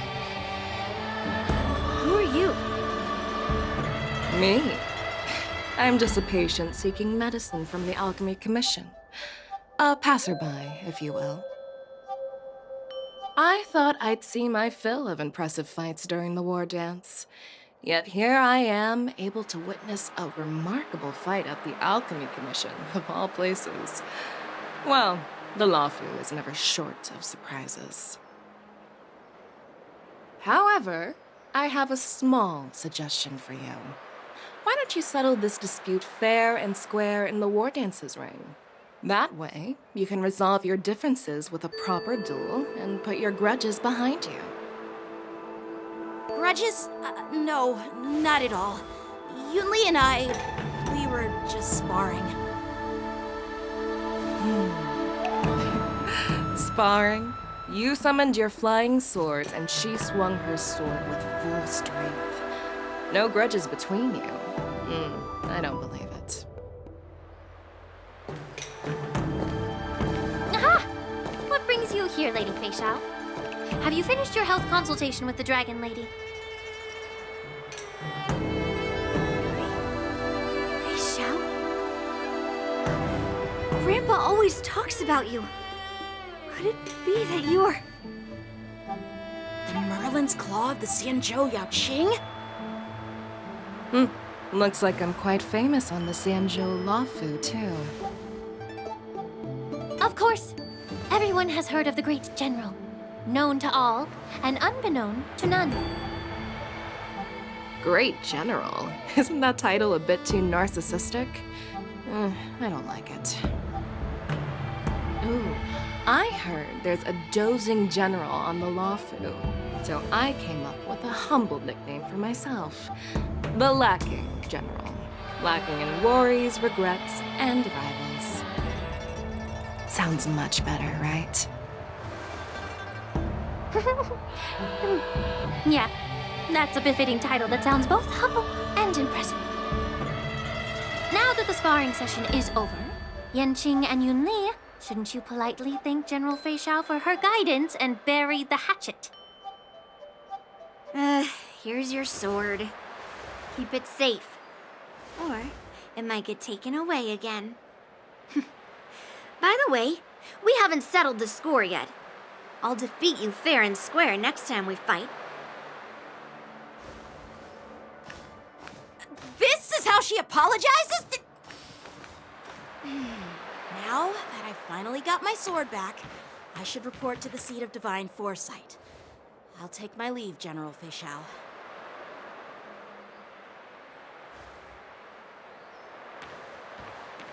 Oh, by the way, Miss Linksha, if you've got some free time, I'd like to invite you to the seat of divine foresight for a chat with General Jingyuan.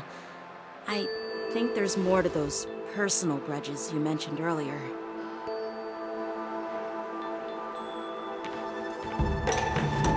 Thanks for stepping in, General Fei Xiao.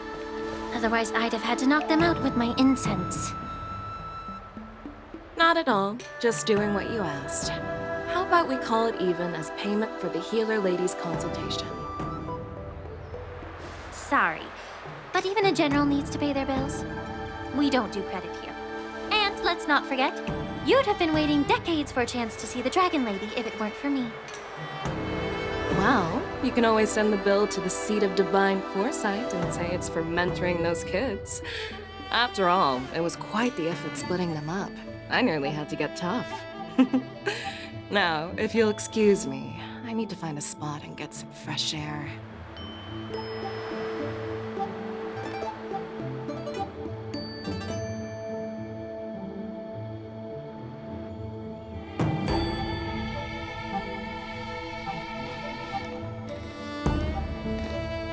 Back already? You've met with Jing Yuan and wandered around for a few hours. So, what do you think? It appears that the Divine Foresight is using this war dance as a show of strength to convince everyone that the Luofu is prospering after the Ambrosial Arbor crisis. But... I know you're going to say but, right?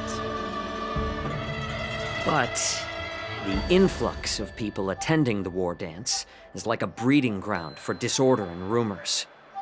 One wrong move, and the Luofu could be in a world of chaos. The Cloud Knights on the streets remain vigilant, so at the very least, General Jing Yuan is aware of this. As for other matters, I'm unable to say. I'd prefer to be excused from future meetings with generals. I'm just a military healer. And now all of a sudden I'm thrust onto the center stage having cordial chats with two generals? My work doesn't lend itself to being in the limelight either. Just stop whining. At least you're in one piece, right?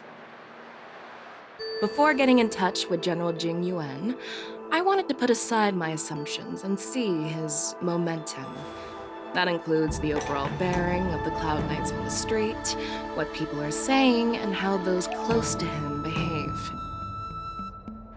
The might of an army dwells not within its pawns, but within the force of its collective momentum. Recognizing this fact reveals the true measure of power. Thanks for enlightening me, General. A perfectly clear statement turned confusing thanks to your translation. You've made me lose where I was now. Anyway, this is how I operate in battle, so you might as well get used to it. Are you treating General Jingyuan as your enemy? The longest-serving general of the Xianzhou Luofu. Do you think he'd have only a few enemies? By the way, General, you met the healer lady, yes? Could you show me the medicine she prescribed you? Well, the healer lady couldn't do anything about my condition. She just told me to enjoy some tasty food.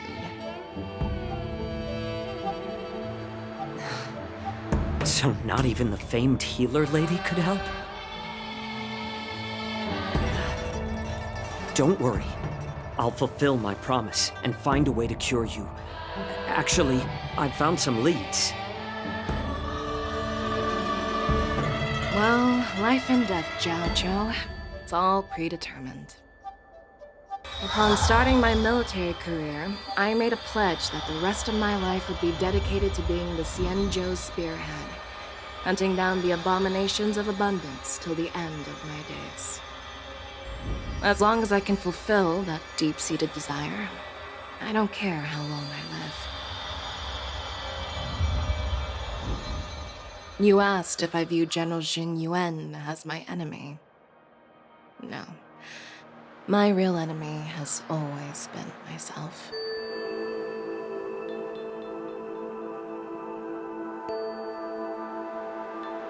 Enjoy some tasty food. So, what's for dinner tonight? Jeez.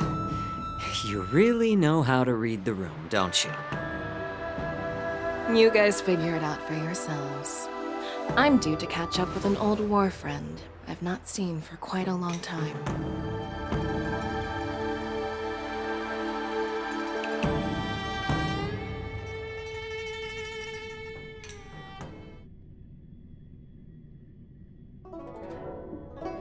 Hey!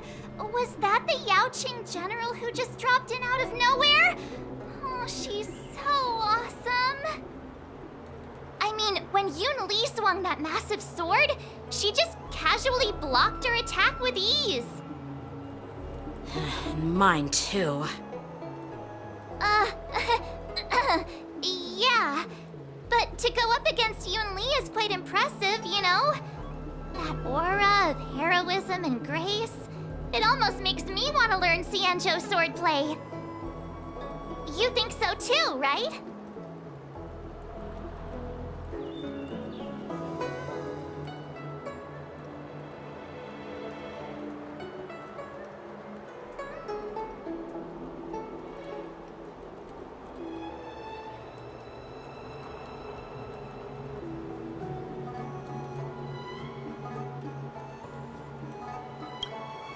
Can't you put a little more enthusiasm into it? Thanks for the kind words, Miss March. The war dance is coming up, and I've been chosen to represent the Cloud Knights in the ceremony.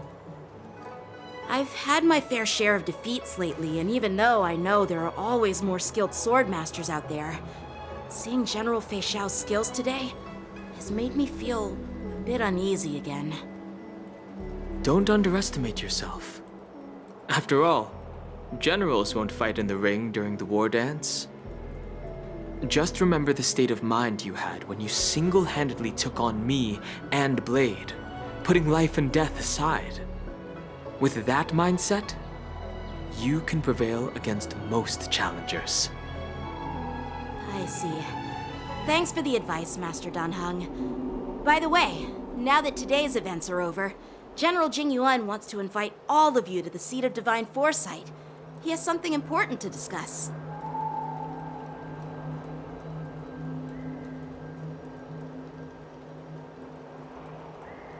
bet it's about how to deal with the generals from the Yaoqing and the Juming. I really don't want to get caught up in grown-up games so soon.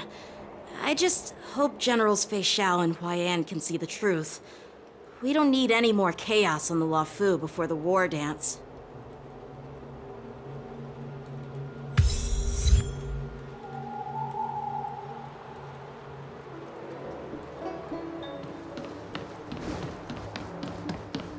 Need your extractor cleaned or your star skip serviced? I don't believe in ghosts.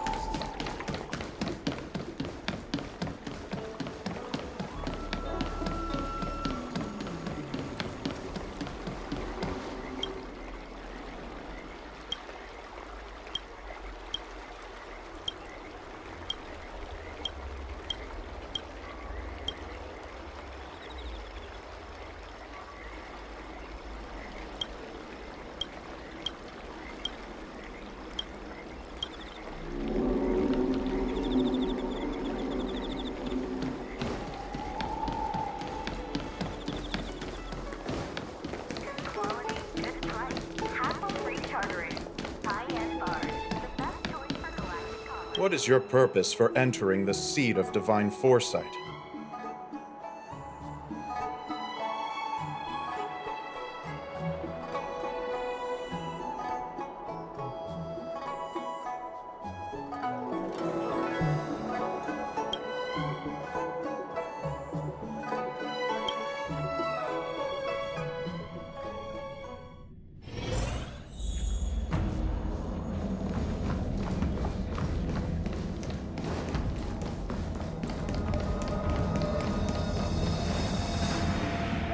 Earlier at the Palace of Astral, I introduced these guests from the Astral Express to you, Elder Huaiyan. But with all the people around, we only exchanged pleasantries. Now, I'd like to officially introduce them to you. These three braved great dangers, accompanying me to perilous places, defeating the chief culprit Vantilia, and uncovering the conspiracies of the disciples of Sanctus Medicus. If you wish to know more, please, feel free to ask us. Well, I skimmed through the reports about the Arbor's rebirth from the Master Diviner Hu Xuan. She's been summoned to the Yuchui for questioning. There are a lot of doubts within the Alliance about this whole situation. But despite all that, I believe in you. Since you joined the ranks, you have repeatedly achieved remarkable feats. After the High Cloud Quintet each went their separate ways, despite the many criticisms within the Alliance, the Marshal still stood firm against the dissenting voices and entrusted the Luofu to you. Over the years, you've served the Alliance with loyalty and wisdom. You've taken down abominations in Thalassa, rescued the Xianzhou Yuchui from a siege, and destroyed the demonic planet summoned by the denizens of abundance. I still remember those battles vividly. There are fools who doubt your loyalty. They're happy to see the divine foresight fail because it gives them some kind of sick satisfaction. They haven't achieved anything of their own, so they feed off the failures of others. But I've seen enough failures in my time, and I want to believe that your loyalty has never wavered. So, General Fei Xiao of the Yaoqing is the only one investigating the Ambrosial Arbor crisis on behalf of the Alliance? No. I am too. This old man's words always catch me off guard. The Marshal ordered me to come to the Xianzhou Luofu, but the document only says, attend the war dance and listen to Fei Xiao's questioning.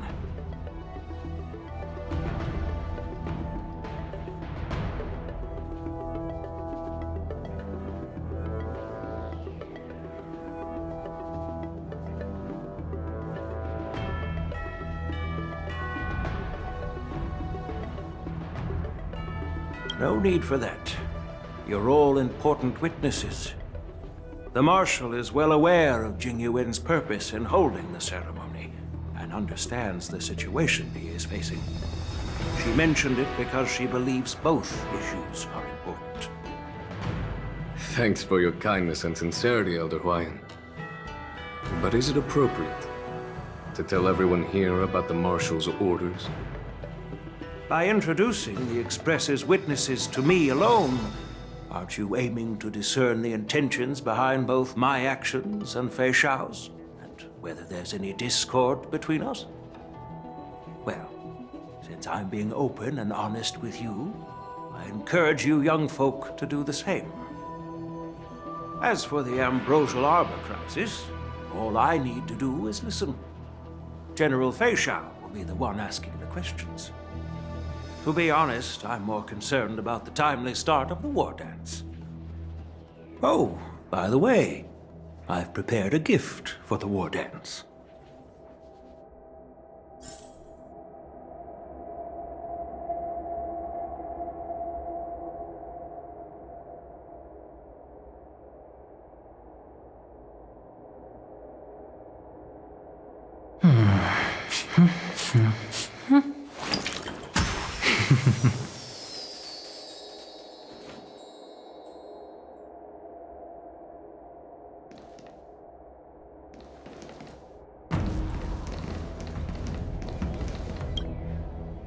Yes, it's this case right here.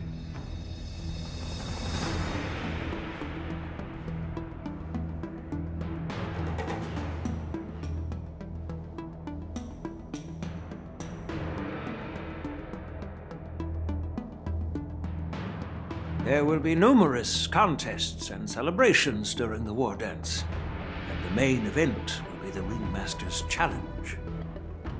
The host will dispatch a skilled warrior to take on challengers from all over the cosmos, showcasing the excellent martial arts of the Xianzhou Luofu. When you mentioned that the Astral Express would be attending the ceremony, I thought the High Elder of the Luofu would be the Ringmaster. You humor me, Elder Huayan. The healer lady is just a young lady who knows nothing about martial arts. How can I assign her as the ringmaster? I'm no match to you when it comes to joking. What's this box for? Why don't you open it, General Huayan? This sword case is intended for the War Dance's award. It's empty now. In a few days, a precious sword will be delivered and stored inside. I don't mean to boast about our skills, but this sword represents the pinnacle of the Zhuming's craftsmanship. It has a legendary history, full of heroic tales from foreign lands, tales that are too detailed to be summarized in just a few words. Since the delegation delivering the sword hasn't arrived yet, I'll just leave the case here for now. I've been wondering, who would be worthy of such a sword? And then it hit me. I can award it to the champion of the Ringmaster's Challenge. The ceremony's champion is sure to be a perfect match for the sword. Moreover, I hear that Yan Xing is an excellent swordmaster, and that he will be representing the Luofu as the Ringmaster, so it seems like a perfect gift for him. Thank you for your generosity, Elder Huayan. If you want to give me a sword, just say the word, Grandpa. No need to beat around the bush. You've got confidence, my girl, but I don't think you can best Yan Xing. I know you're all about swords, Miss Yunli. It's just a shame that it's the sword that ultimately chooses its rightful master. Yeah, and even if someone gets their hands on such a precious sword, it'll probably end up in someone else's. The outcome of our duel at the Alchemy Commission is still up in the air. Since you're interested, why don't you represent the Xianzhou Juming and challenge me in the ring? That's exactly what I had in mind. Nobody knows who's gonna come out on top. It could be me, could be someone else. It'll probably be me. But whatever happens, it won't be him.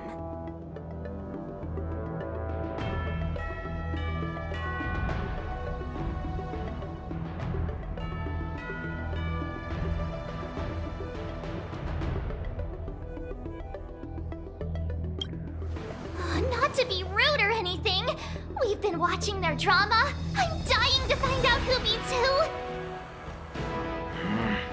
Quiet down. We have other guests here. I've prepared this sword to add some excitement to the ceremony, not to have you two squabble. It's not a good look for the Alliance. While you both seem confident that you'll win, you need to remember there can only be one winner and one loser in the ring, which could lead to hard feelings. Actually, I have an idea. We don't know who the winner will be, and it might not be either of you. But if you're eyeing that prize, you'll need to work together. I want you to take on an apprentice who will take part in the war dance and win at least one match. How does that make sense? In my humble opinion, while a Cloud Knight is commendable by securing victories, it's even more so to pass on your skills and spread the way of swordplay. I'd be greatly pleased if this apprentice could represent the Express in the war dance by displaying their Cloud Knight flair and prowess. Well, Elder Huayan's idea is quite interesting. Imparting swordplay skills requires teamwork, and both the winner and the loser will learn a valuable lesson regardless of the outcome. The question is, whom should the two of them take as an apprentice? Huh? Who? Wait, me? I noticed just now that Miss March seemed quite interested in the outcome of your sword fight, so I thought, why not teach her the art of swordplay? Oh, wait! Are you serious, General? Why am I being dragged into this all of a sudden? I've never practiced swordplay before. I'm a total newbie. You really think I can learn it? Well, you'll probably realize I have no hope and give up on me. And that'd be so embarrassing.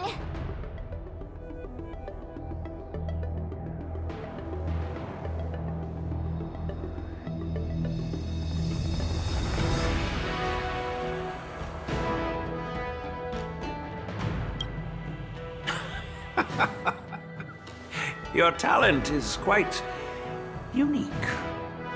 Are you also interested in swordplay? But you know, based on my years of judging people, you don't really need to dive into swordplay to boost your skills. And I doubt there's anyone out there who can really show you the way forward. As for Miss March, she's like a piece of jade in the rough, just waiting to be shaped. I appreciate your kind words, General Huayan. But won't teaching me swordplay be a waste of Yanqing and Yunli's time? They should be preparing for the ceremony.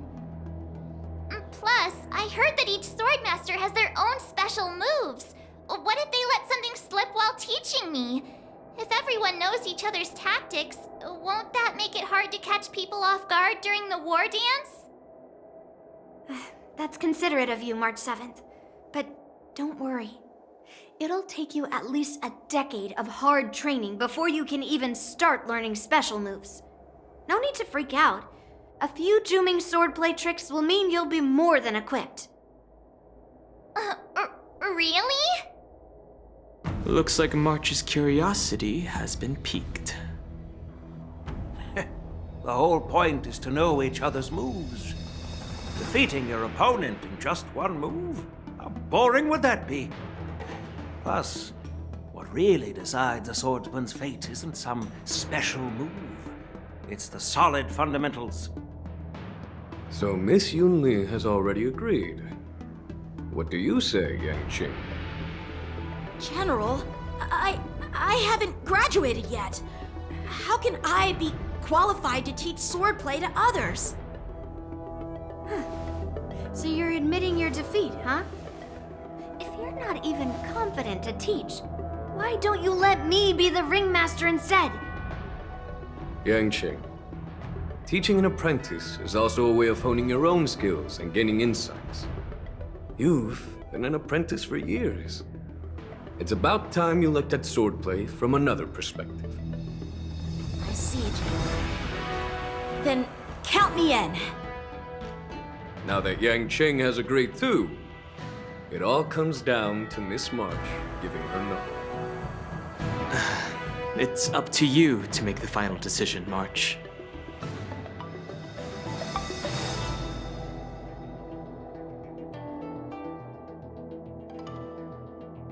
At least that way, I won't have to worry about you accidentally shooting me in the butt all the time. Hey, I've never missed my target. Then I'm on board. Thank you for your kindness, General Huayan. Great! Starting tomorrow, Yanqing and Yun Li will teach you the basics of the Cloud Knight's swordplay. Yun Li and I will head out and purchase some sword practice equipment for Miss March. Think of it as a little initiation gift. You're too kind. Wait, you're giving me a gift? Shouldn't it be the other way around?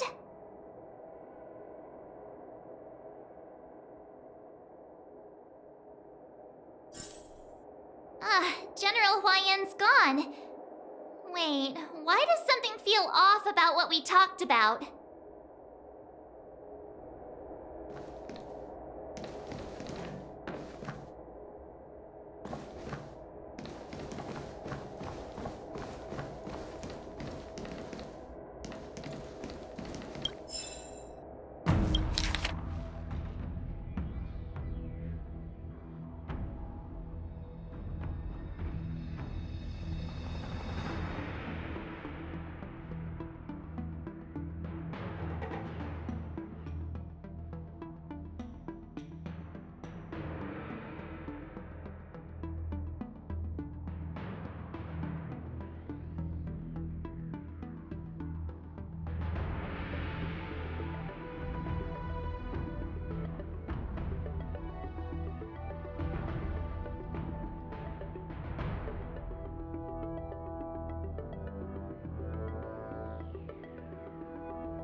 Aren't you General Jing Yuan's esteemed guest?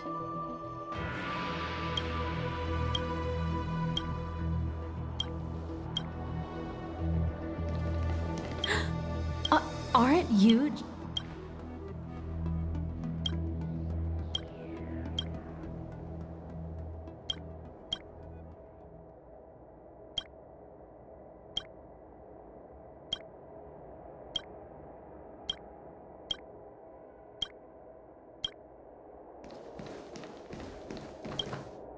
I think we strayed off topic.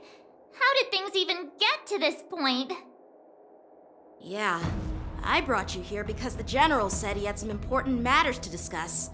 But how in the world did Yun Li and I suddenly become Miss March's swordplay mentors?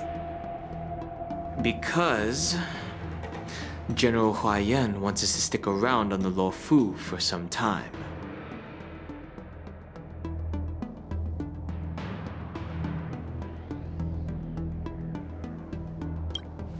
But from his point of view, we're no different from all the other tourists who may leave at any time. Since the crew's actions were mentioned in the Luofu's operations log were given to the Alliance, he probably wants to see firsthand if we're as capable as the report claims, or if we're just some made-up excuse to save face. And he wants to see it for himself during the war dance, which is why he even dragged Yun Li into this. What began as a simple contest between two sword masters has now evolved into you two collaborating to mentor March. Elder Huayan is still that tricky general who likes to give everyone a headache. My apologies. Truth be told, I invited all of you to the ceremony because I wished for you to act as my witnesses. I apologize for not disclosing this information earlier.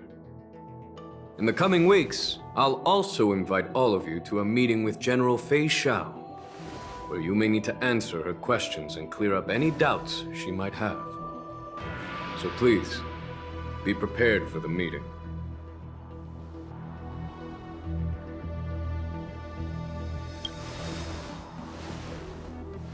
Don't worry, General. No matter what happens, I'm prepared to stay here as the Express's witness and answer any questions. Thank you, everyone.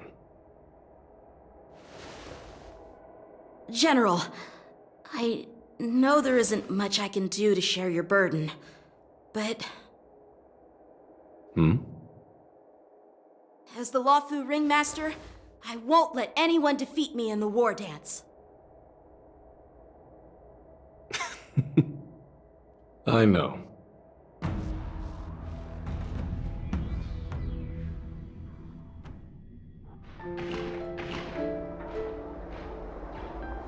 The illustrious Merlin's Claw waiting for me? And for so long, too? It's quite an honor. It's been a while, General Fei Xiao. It's been 30 years since we last saw each other. Right, Yukong? Yes. Back then, you were the vanguard of the Yao Qing's Verdant Knights, and I was a pilot of the Luofu's Rainbow Orbit Fleet. Who would have thought that upon meeting again, you'd be a general, and I'd have given up flying? Really does feel like a lifetime ago. Well, I wouldn't say I haven't seen you in 30 years. After all, your great victories are announced through the Yellow Bell resonance system every day. So I'm well aware of your great feats. How's your health holding up? Still stable, I suppose. Do you still remember the medic who saved me in battle? That healer with the odd name and peculiar temperament. What was his name again? Was it Pichu? Or Kaqiu? Jiao Chou. He's been my retainer and personal healer, delegated by the Alchemy Commission from the Xianzhou Yao Qing. Over the years, he's dedicated himself to managing my condition. It's thanks to him that I'm still in good health today. Given my background, I'm happy to have made it this far. I'm relieved to know that you're safe and sound. Well then, since you and Elder Huayan are here, I imagine you must have received orders from the Marshal? As your friend, may I ask how the Alliance intends to punish the General of the Luofu? The Arbor's rebirth has frightened the elders who lurk behind the scenes. They fear the resurgence of abominations, much like what happened 30 years ago. Although the report from the Luofu explained all the details, we don't know if the Ruin Legion really invaded, or how exactly the Stellaron Hunters and the Astral Express became involved. This puzzle has many missing pieces. As you know, the fugitive Jing Liu, who mysteriously disappeared many years ago, has resurfaced. This time, she has brought along an Outworlder and a coffin, claiming to offer the Marshal a method to fight against the Eons. The Luofu Preceptor has also leveled accusations against Jing Yuan for neglecting the Alliance's principles. She asserts that Jing Yuan enabled the exiled Imbibitor Lune to re-enter the Luofu. thereby unlocking the luminescent depths within Scale Gorge waterscape, which in turn disrupted the Videodara's dutiful watch over the Ambrosial Arbor. It is for these reasons that I have come here to the Lawfu today. Well, duty calls. Perhaps I shouldn't have mentioned all of this to an uninvolved person, but since we once fought together, I didn't want to keep you in the dark. Perhaps pretending you didn't hear any of this would be for the best. I understand. I'm sorry. I was out of line. I know I shouldn't be defending General Jingyuan right now, but... well, you know how I am. The Lawfu has enjoyed centuries of stability since the end of the sedition of Imbibitor Lunae, much of which can be attributed to General Jingyuan's masterful strategizing. Unfortunately, for long-life species, enduring through the ages always culminates in a failure that undoes all previous achievements, a moment that our adversaries relish. That's true. And that's why I'm also here for another purpose. To visit Hule. Hule? You mean that Hule? The Borisin warhead? The same Hule who has been imprisoned in the Shackling prison for over 7 centuries? The nemesis of the Foxians who will never be forgiven and shall be imprisoned until the end of the cosmos. I can't quite remember the exact wording, but yes, the very same Hule. Usually, only emissaries from the Xianzhou Yaoqing Skyfaring Commission visit him once every century. Why do you have to visit him now, of all times? The Foxians and the Alliance made a pact to combat the abominations, aiming to achieve justice and free their kin. That werewolf monster is to be forever imprisoned in the dark recesses of the Shackling prison, facing unending retribution. Given the situation on the Lawfu, those on the Yaoqing are concerned about Hule's imprisonment. I'm afraid that the routine visit every century is no longer sufficient to ease their concerns. That's why I was sent here, to reassure them. It's all bad news. Well, not everything. There might be a silver lining. Oh, by the way, I found some clues about the thing you asked for. Tell me more. The Verdant Knights followed the route you mentioned and discovered the wreckage of the Whistling Flame ship. Unfortunately, there were no survivors and no cargo.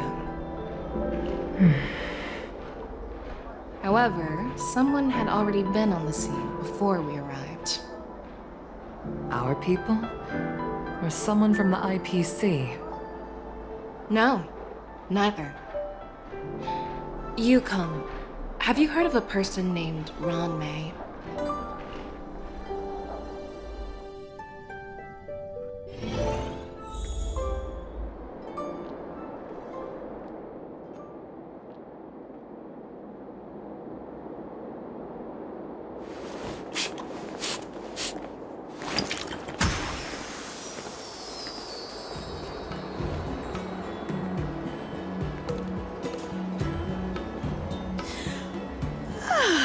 I'm still feeling sleepy. Did I oversleep? Where did March and Don Hung go?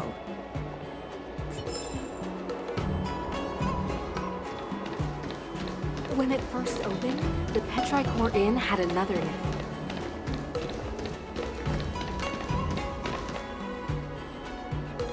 There you are.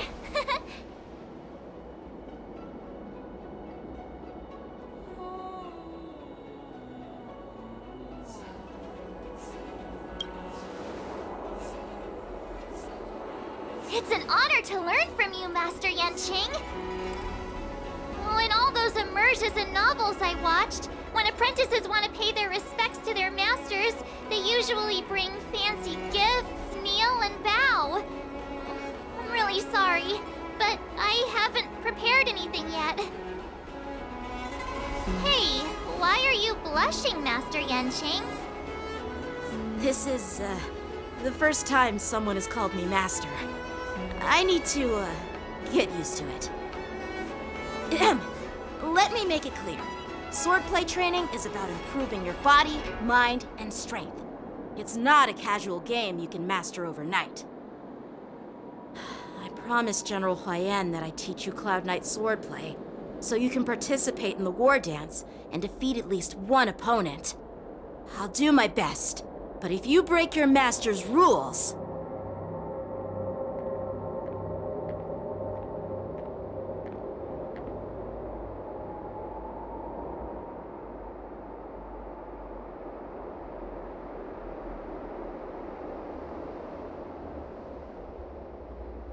Fine. A promise is a promise. Since I promised to study hard, I'll do my best starting today. Great! That's the spirit. March is in your hands now, Yanqing. Don't be too easy on her. Dan Heng, do you even have a heart? Did you lose it somewhere? By the way, where's Yun Li? I've found a quiet spot in the back garden of the Palace of Astrum for our first lesson together.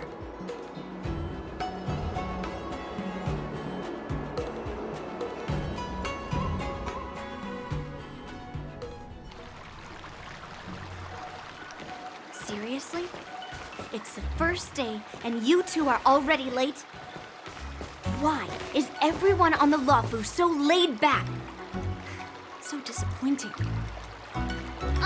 Master Yun Li, you're already here. Sorry for keeping you waiting.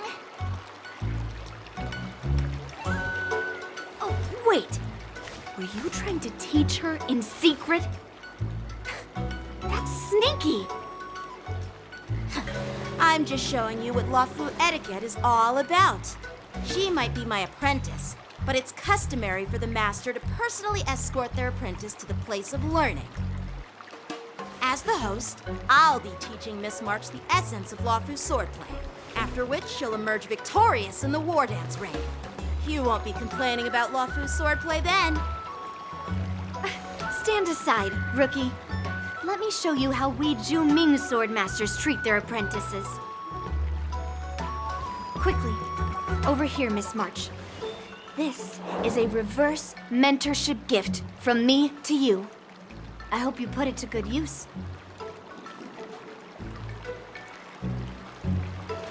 What's this? Xianzhou clothing? It's so beautiful! Sword practice requires precise movements. This outfit is tailored to fit perfectly and allows for smooth movements. I even added some small accessories. I put a lot of thought into it. You're awesome, Master Yun Li! See? See? How can you compete with me?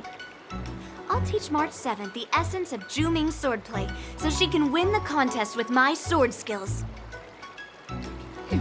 Actually, I've prepared something too. Huh? You have a gift for me too, Master Yanqing? Since you want to learn swordplay, Miss March, you'll need suitable weapons. So, I went out of my way to prepare a pair of swords overnight. Unfortunately, I didn't have time to ask the craftsman to customize the swords for you. But I did my best to choose ones that look nice and are suitable for a beginner. I hope you like them, Miss March. Thank you, Master Yanqing! Bet you didn't see that one coming, did you, Yun Li? The real competition is just getting started. I'm so lucky to have two great masters. But why does it feel like things are getting a bit weird?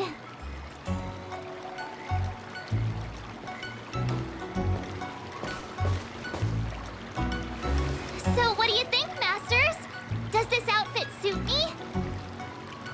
Perfect. I chose it carefully. It's perfect for beautiful young swordswomen like you and me. All right, let's get started with the training. The person next to me is a Cloud Knight instructor I've brought in. For your first lesson, try exchanging a couple of moves with him. Oh, wait! We're having actual combat training for the first lesson? Isn't that a bit too intense? Well, I heard you have some experience with archery and martial arts. The first thing we're going to do is see just how strong your fundamentals are. Come on, step forward and strike with the sword in the most natural way you can think of. It's important for us to grasp your natural movements so we can decide where to start and what you need to learn.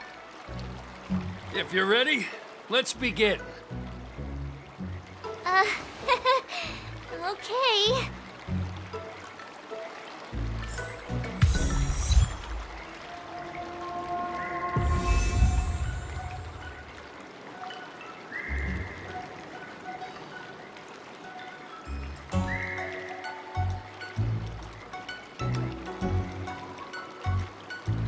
Well, I heard you have some experience with archery and martial arts. The first thing we're going to do is see just how strong your fundamentals are. Come on, step forward and strike with the sword in the most natural way you can think of. It's important for us to grasp your natural movements so we can decide where to start and what you need to learn. All right, let's get started with the training. The person next to me is a Cloud Knight instructor I've brought in. For your first lesson, try exchanging a couple of moves with him. Are you ready? Yeah, I'm ready. But please go easy on me. Then I apologize in advance, Miss March.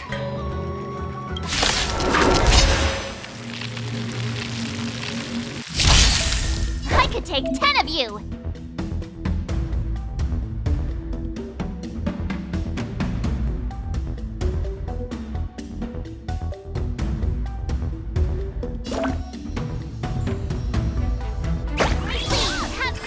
Pay close attention, Miss March. Luofu's swordplay is all about being swift and agile in your movements. Strike apart! Practice is over. Swords descend! Ignore him. Strength is everything. Right on time, like this. Well done! Bladed flash! Yes, you! Oh, I get it!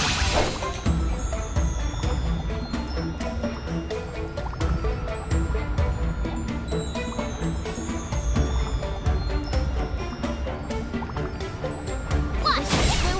I'm starting to get the hang of it.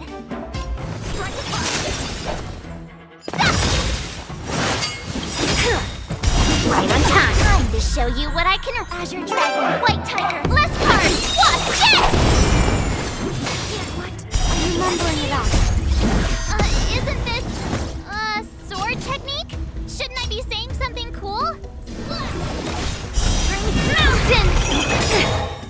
Right on time. Yes, you!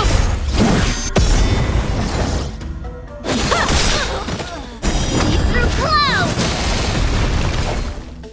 Practice is over. Swords descend!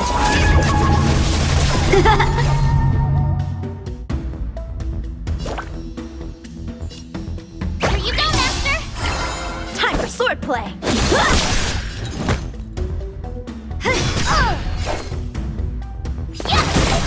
A one-time enemy!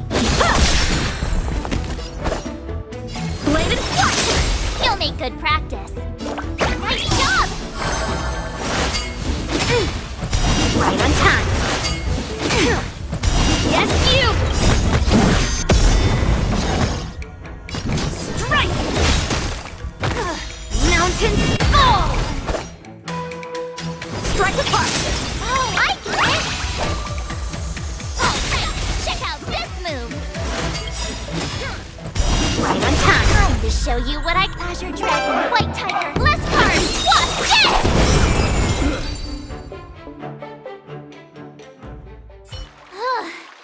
I didn't expect the first lesson to be so intense. Miss March has quick hands and a flexible body. She's a perfect fit for practicing Lawfu swordplay. However, she lacks strength, and her strikes were a bit unfocused. But don't worry, it's totally normal for beginners. Once she starts practicing Juming swordplay, she'll make heaps of progress. Given the situation, I believe Miss March should start by working on her strength. Seriously, do you actually know anything about swordplay, or what? I could ask you the same thing. Dual swords require agility, so what's more important than footwork? Instead of focusing on her strengths, we should address her weaknesses. The drawback of wielding two swords is not generating enough force. What good is being quick on your feet if you don't have strength? It's not like we're dancing here. Skilled sword masters know how to play to their strengths and work on their weaknesses. Start with what you're good at, then tackle your weaknesses. That's the right way to learn. You're quite the theorist, huh? Theorist? You claim to be able to talk to swords. So what does that make you? A lunatic? Hey, it's only my first lesson, and you're already arguing. Come on, calm down, masters. I'll have to improve both my footwork and strength anyway, so it doesn't matter which one comes first. But it does matter. Just listen to me, March 7th. Aww.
Dear Himeko, Mr. Yang, and Pom Pom, we're all good here on the Xianzhou Lafu, so no need to worry. By the way, how's your trip going? As for me, I've somehow become the apprentice to two Cloud Knight sword masters, and I've been honing my sword skills with their guidance. One of them is Yanqing, the boy we've all met before. The other is Yun Li, the granddaughter of General Hua Yan from the Xianzhou Juming. Both masters are super strict, giving me a real taste of how hard sword training can be. I tried to drag her into this, but she refused. Then I tried to rope Dan Heng in, but Master Yanqing wouldn't have it. Still, I didn't let the difficulty get to me. In just a few weeks, my sword skills have improved a lot. Both my masters think I have unique talents in swordplay, and are literally fighting each other to teach me their skills. Thanks to their guidance, I've actually made some progress. When I get back to the Express, I'll definitely show off my skills and impress you all. Looking forward to your reply. Yours, March 7th.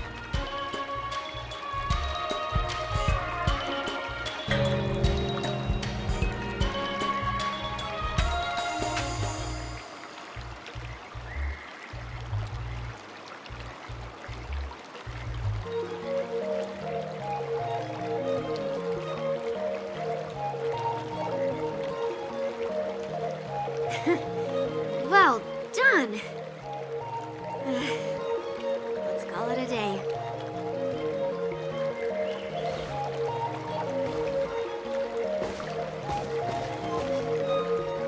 Miss March's sword skills are really coming along. She'll hold her own just fine in the war dance.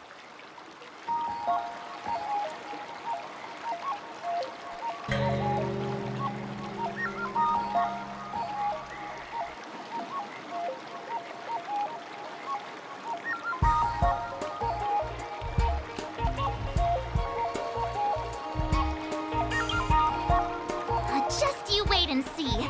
I'll show off my skills in the ring and win a match. I'll make both of you proud. Can you believe it? March 7th has actually become a pretty decent swordmaster in such a short time. Now I understand why Grandpa always had a grin on his face while training me. Are you sure he wasn't laughing at you?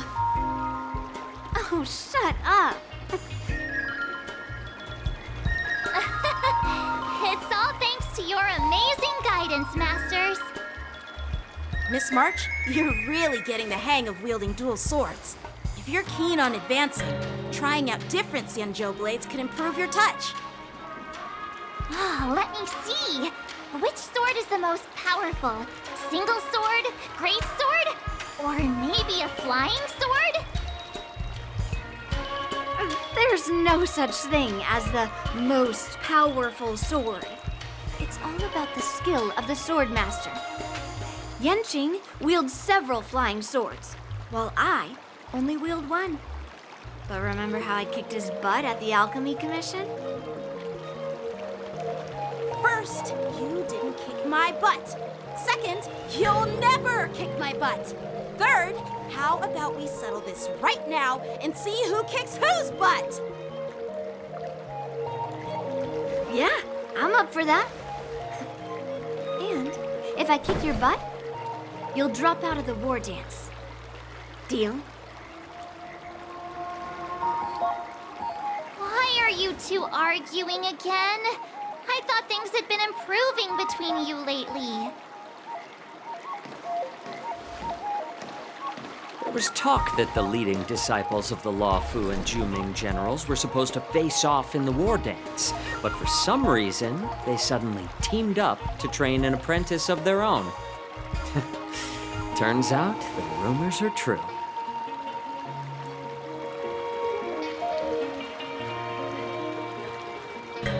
Tomorrow is the big day of the war dance. Shouldn't you two be focusing on honing your skills instead of teaching swordplay here? You're... Oh, that's right. You're the pink-haired fox from the Yaoqing.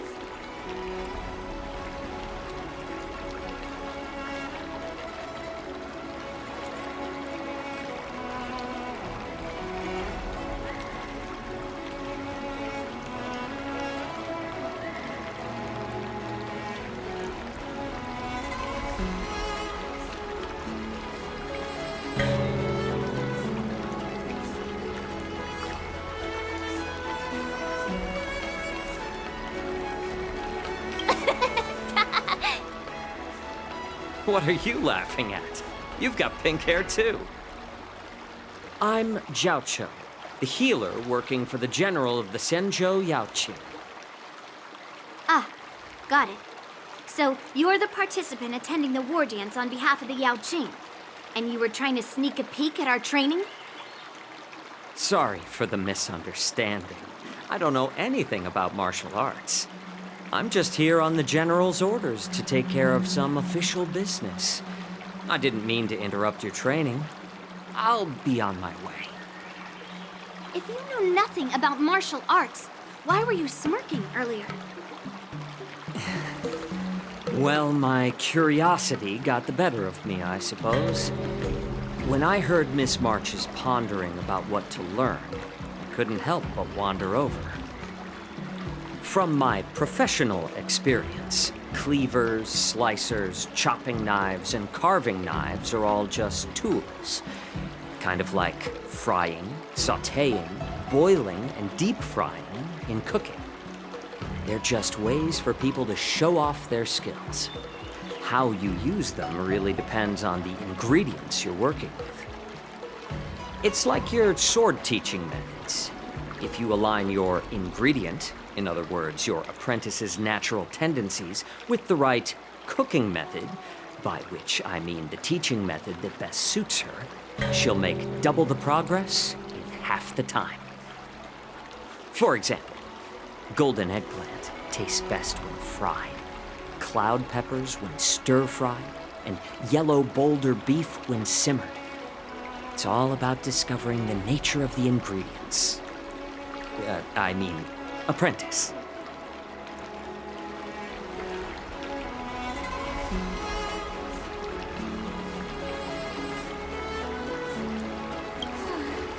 All this talk about food is making me hungry. Are you a healer? Why are you talking about food? Well, it's just a metaphor. The medicinal school I follow on the Xianzhou Yaoqing is called the Ranja School, that specializes in food therapy. So it's only natural that I know a thing or two about cooking. So, you're the General's cook?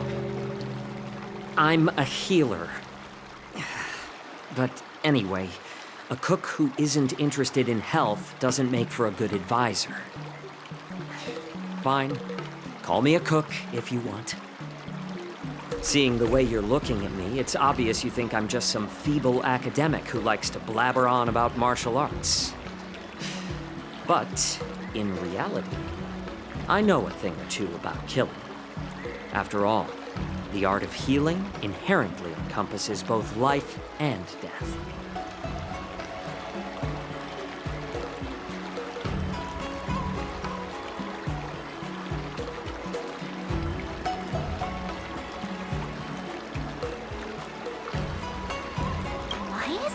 Suddenly getting all serious with kids.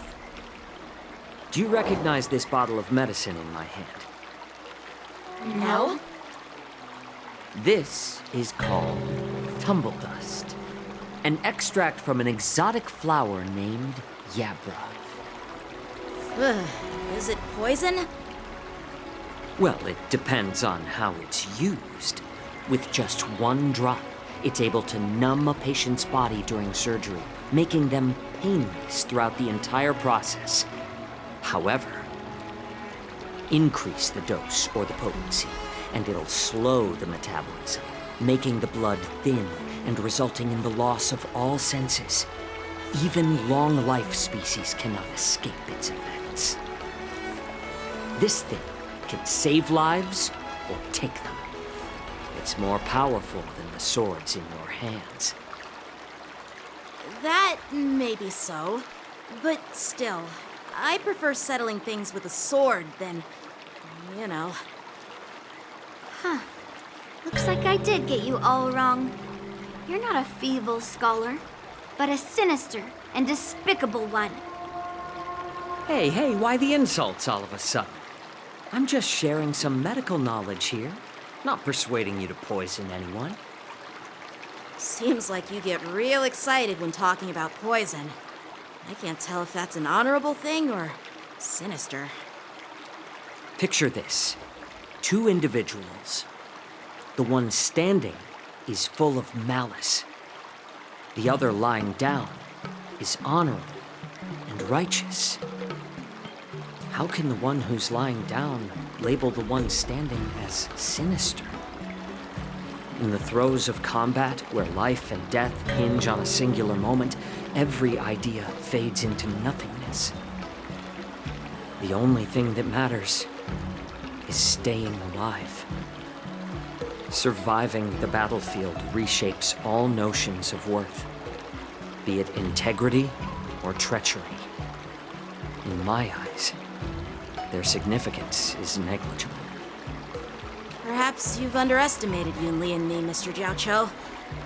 We may be young, but we've seen our fair share of war. Well, well. Then you should know that the war dance is nothing more than a contest. So why are you so focused on it? When I was appointed as the ringmaster for the war dance, I asked the general, we Cloud Knights are supposed to charge into the fray and slay enemies. Why do we have to swing swords in a ring just to please an audience? And this is how the general replied.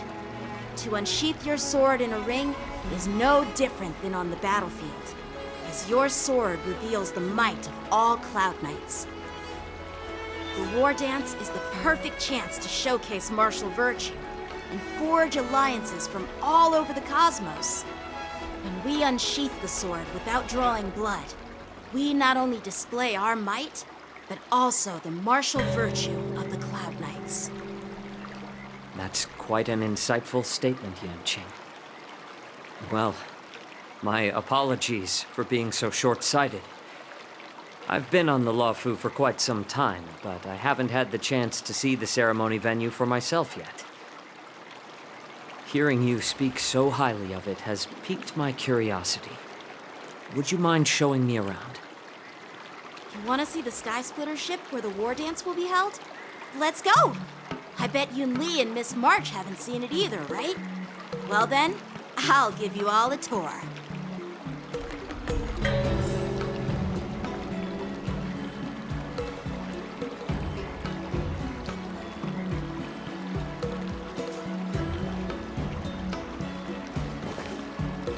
Surviving the battlefield reshapes all notions of worth, be it integrity or treachery. In my eyes, their significance is negligible.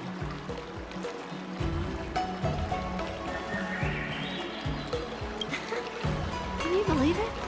March 7th has actually become a pretty decent swordmaster in such a short time. Now I understand why Grandpa always had a grin on his face while training me.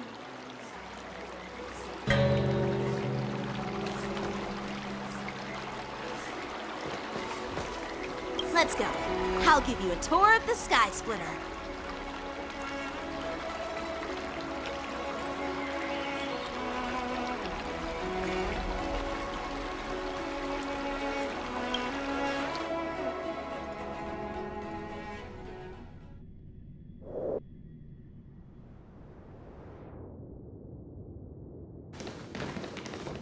Looks like a lot of other visitors have also come to catch a glimpse of the Sky Splitter.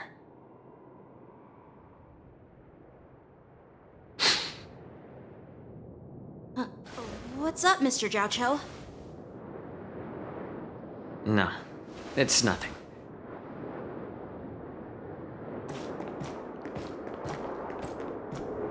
Do you see that airship in the distance? That's the Sky Splitter, the venue for the war dance ceremony. It doesn't look all that impressive from this distance. The Sky Splitter is actually a decommissioned Luofu military vessel. People aren't allowed on board until the war dance officially commences. Tomorrow, when the bell rings and the ceremonial cannons roar, I'll be there representing the Cloud Knights of the Xianzhou Luofu, standing in the ring, ready to take on challengers from all over the cosmos. Since I was a kid, I've been training in swordplay and the art of war under the general. Every day, I'd swing my sword 10,000 times, and then thrust it 10,000 times, repeating the process over and over. I understand that I'm not like other kids. I never envied the toys and freedom they all had. I never found sword practice boring or hard. Even in the thick of battle, facing down savage abominations, I never felt scared. Each day, I could feel myself getting stronger and stronger. and I racked up countless victories. It's the best feeling in the world. But then, I faced a really tough opponent. And just one slash shattered my confidence into 1,000 pieces. That's when I felt true fear for the first time. Maybe that's what Mr. Zhao Cho meant by life and death hinge on a singular moment. Every idea fades into nothingness. After that, I had to pick up the pieces and try to put myself back together. But no matter how hard I tried, I couldn't seem to find my old happy self again. I often ask myself, why do I wield my sword? If defeat is inevitable, why do I continue to fight? Is it to reclaim the joy of victory? To meet the General's expectations? Or to secure my honor among the Cloud Knights? While the General could teach me the art of swordplay, he couldn't teach me why I should keep on going.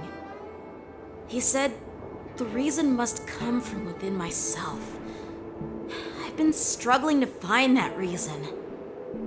But after talking with you, Mr. Zhao Cho, I think I already have that reason in mind. As a member of the Cloud Knights and the General's apprentice, I've had a weight on my shoulders. And I know there's still more to shoulder. But when I wield my sword, it feels like I'm letting go of everything. I love the feeling of giving it my all, facing any obstacle in front of me, pressing forward. That's why I wield my sword. Oh, Yanqing. So young, yet so grown up. By the way, how old are you exactly? Age doesn't really matter. All sword masters will understand how I feel.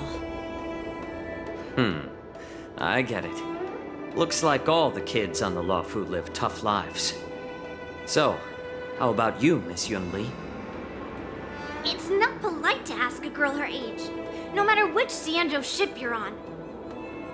I'm not asking your age. I'm asking if you have a dream like Yanqing has.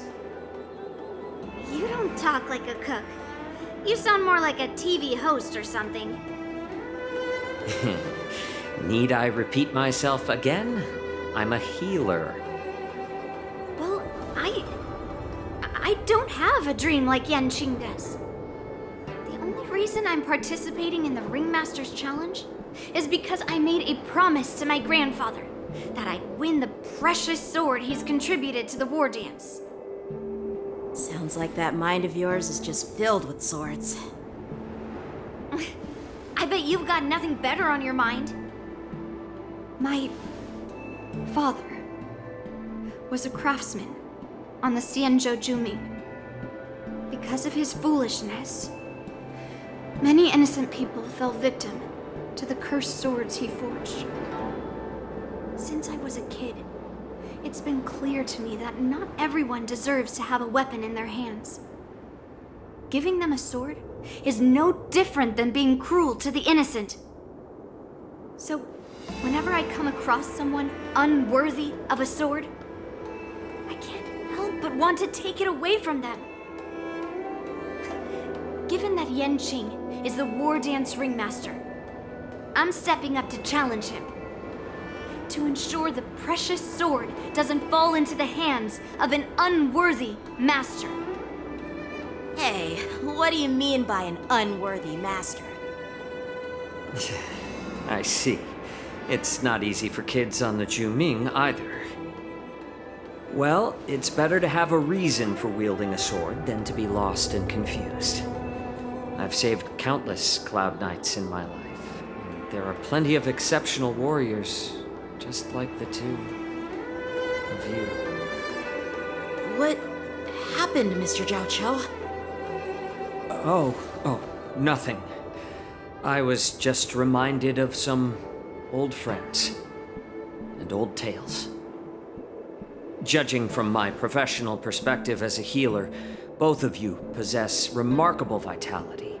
Your energies flow like raging fires and mighty gales. The upcoming fight will definitely be impressive. Well, we've seen the Sky Splitter and toured the Stargazer Navalia. I guess it's time to say goodbye for now. What? You're leaving already? But you haven't asked me about my dreams. I've been working hard too, you know. It's getting late, Miss March. Unlike you lot, I'm a grown-up bound by responsibilities and duties.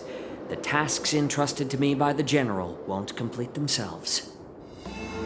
By the way, Yanqing, is it normal to have so many people wandering around in an automated area like the Stargazer Navalia? Actually, this is a restricted area. But since you're all guests, I made an exception, so you could take a look around. I understand. Well, I'll take my leave. I wish you both the best of luck in the ring tomorrow.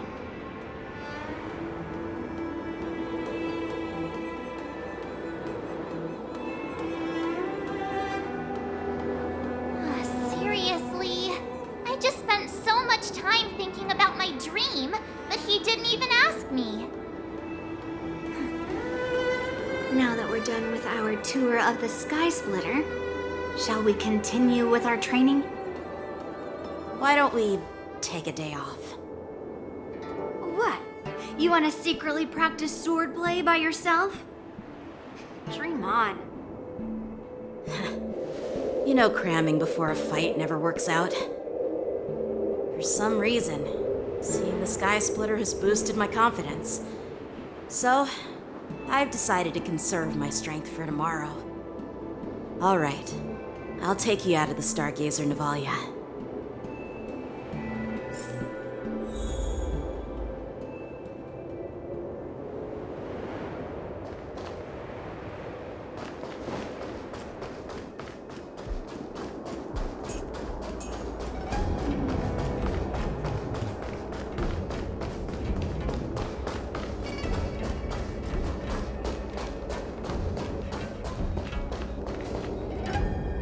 Just shut up, Red Fang!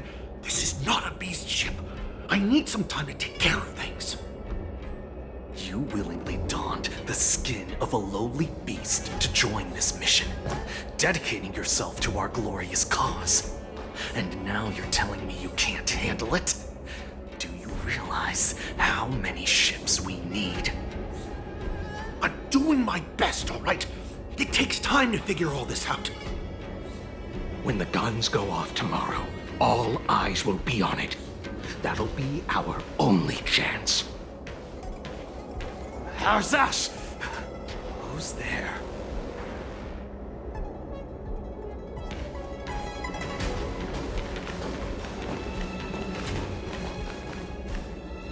Who are you guys? An impromptu inspection. Why are there outsiders loitering in Stargazer Navalia? And a bunch of kids at that. Hey, kids, didn't your parents ever tell you to stay away from the Stargazer Navalia? I know it's an automated facility, but it doesn't mean you can just break in and do what you want.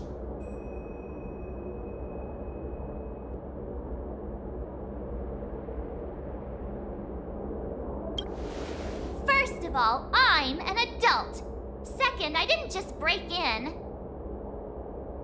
Yeah, we flew here on a starskiff. Like, whoosh! Well, I'm not trying to tell you off, but this place is off limits to the public, you know? Big sis, let's go. I want to play in Ever Hunt Planes.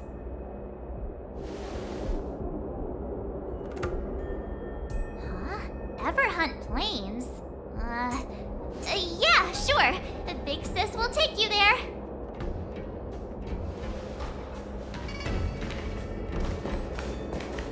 Aha! You should have let me. Shh, the overhaul is done, and everything looks good. We should leave.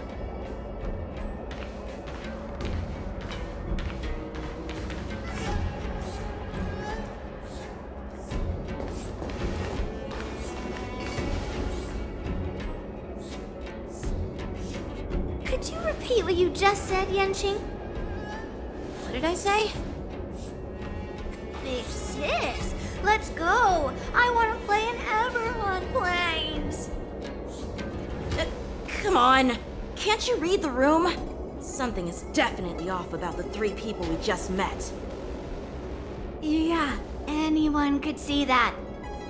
I just wanted to hear you say it again. That pink-haired fox tried to say something. I'm pretty sure he sensed something fishy. Since he's not familiar with this place, he just dropped us a hint. But you didn't seem to be paying attention at all. I knew that from the beginning.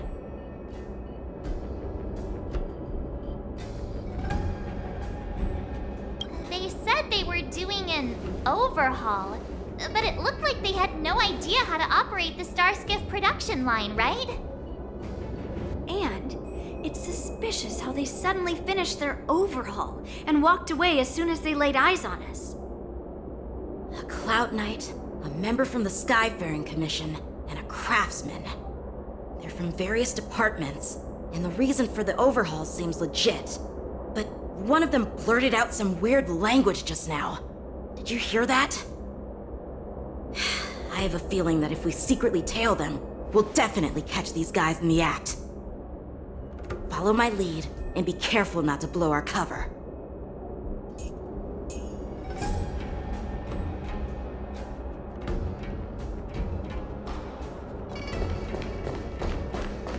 Never mind who they are. Let's just film them.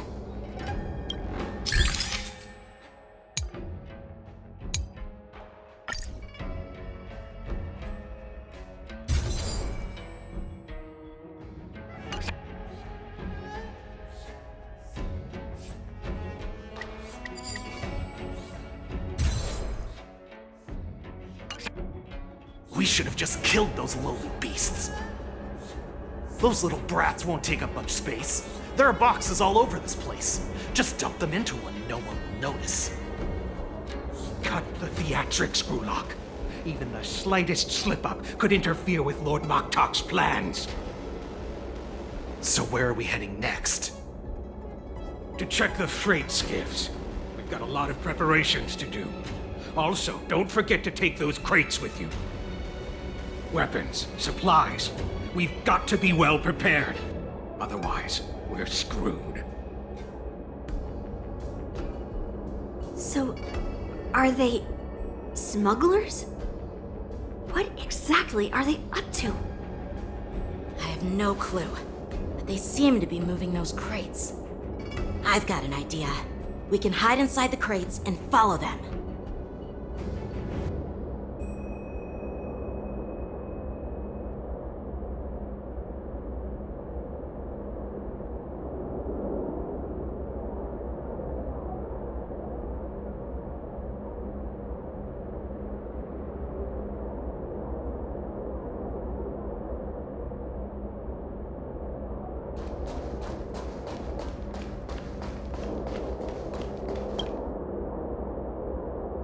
Ugh, so cramped in here. I can hardly breathe. Just hang in there.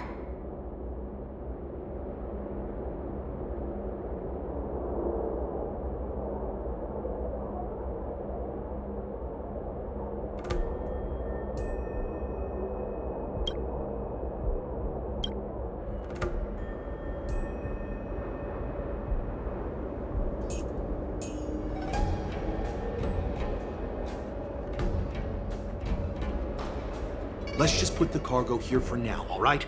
Then we'll move on to inspect the ships. Lord Moktok said that as soon as we're done, we're to board the freight skiff and leave this place. Don't worry, I've changed the shipping schedule. You two, come with me. Is it just me? I keep smelling that stench of lowly beasts everywhere we go. Don't be so paranoid.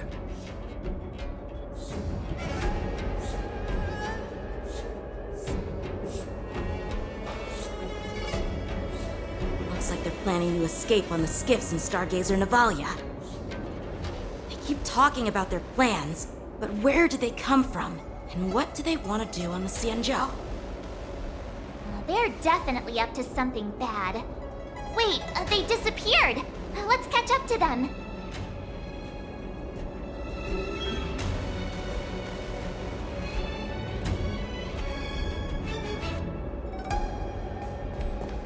Tread softly, breathe quietly, and make sure to keep an eye on them. Hide out of sight as soon as there's any sign of activity.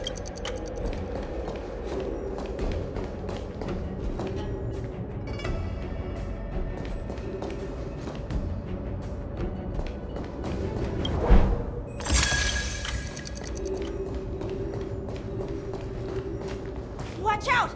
You're on high alert!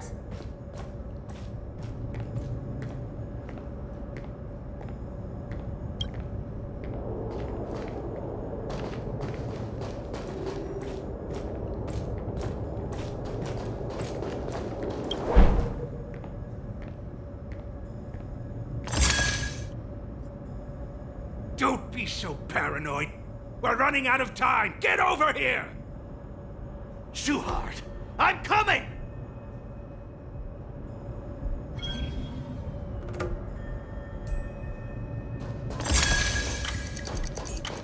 They're leaving.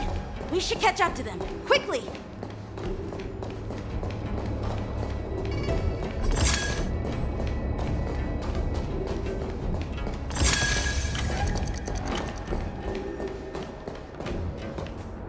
What are they up to? They're all wearing official uniforms, but I'm pretty sure they're not members of the Skyfaring Commission, the Artisanship Commission, or the Cloud Knights. This is way too suspicious. Never mind who they are. Let's just film them. That way, if they do anything bad, we'll have solid evidence against them.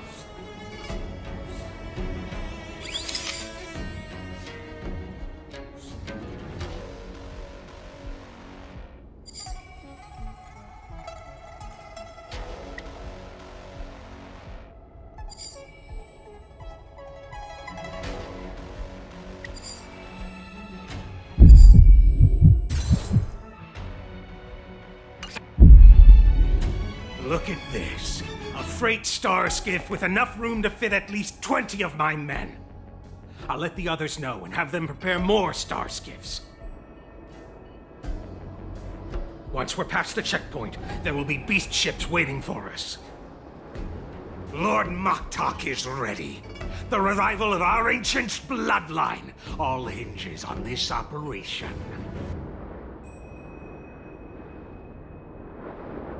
What did he just say? Beast ships?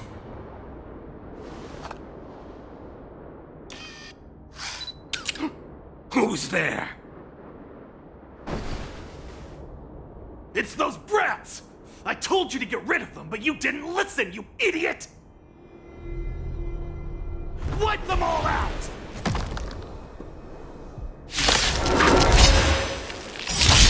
Force need a shine. Adusa! Die, you lowly beasts!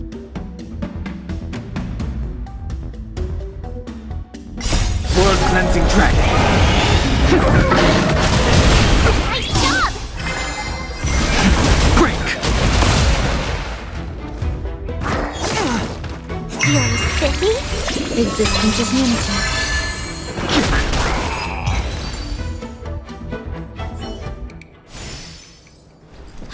How is this possible? How did these Foxians change their appearances like that? They're not Foxians at all. They revealed their true form. They're Borisin, just like the bandits I defeated on the IPC ship. Wait, that means...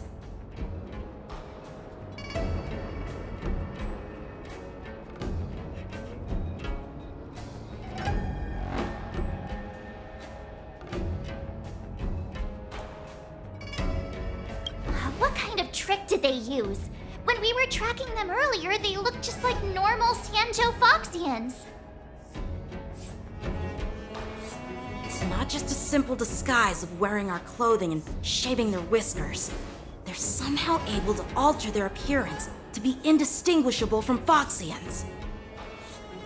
They even have official IDs for the Skyfaring Commission, the Artisanship Commission, and even the Cloud Knights? Let me check this fake Cloud Knight's tag. Maybe it'll give us some clues. Blue June, an officer of the Patrol Defense Squad? Wait! What's the matter? I encountered a patrol officer named Lu Jun before. It was a few weeks ago, when we were transporting the Borison prisoners. If they can forge official identities and move around the Xianzhou without raising suspicion... Oh no, this is bad. Even worse. If you find one cockroach on the Express, it usually means... There are more Borison hiding on the Xianzhou. I bet their plan is much bigger than just stealing information. We've got to report this to the Seat of Divine Foresight.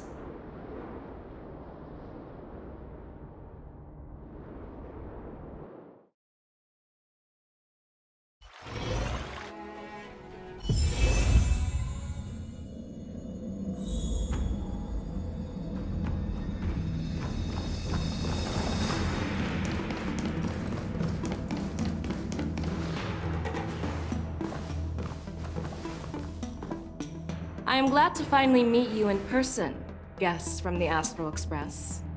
I'm Fei Xiao, the General of the Xianzhou Yaocheng. Let me introduce our guest to you. The one dressed in green. He's the reincarnation of Imbibitor Lune, and the person behind him is the newest member of the crew. I've heard a lot about you. Outside the reports from the Law Fu, the Skyfaring Commission of the Yaoqing has also gathered plenty of information about both of you. I've been eager to meet you face to face for reasons that I'm sure General Jing Yuan has explained, right?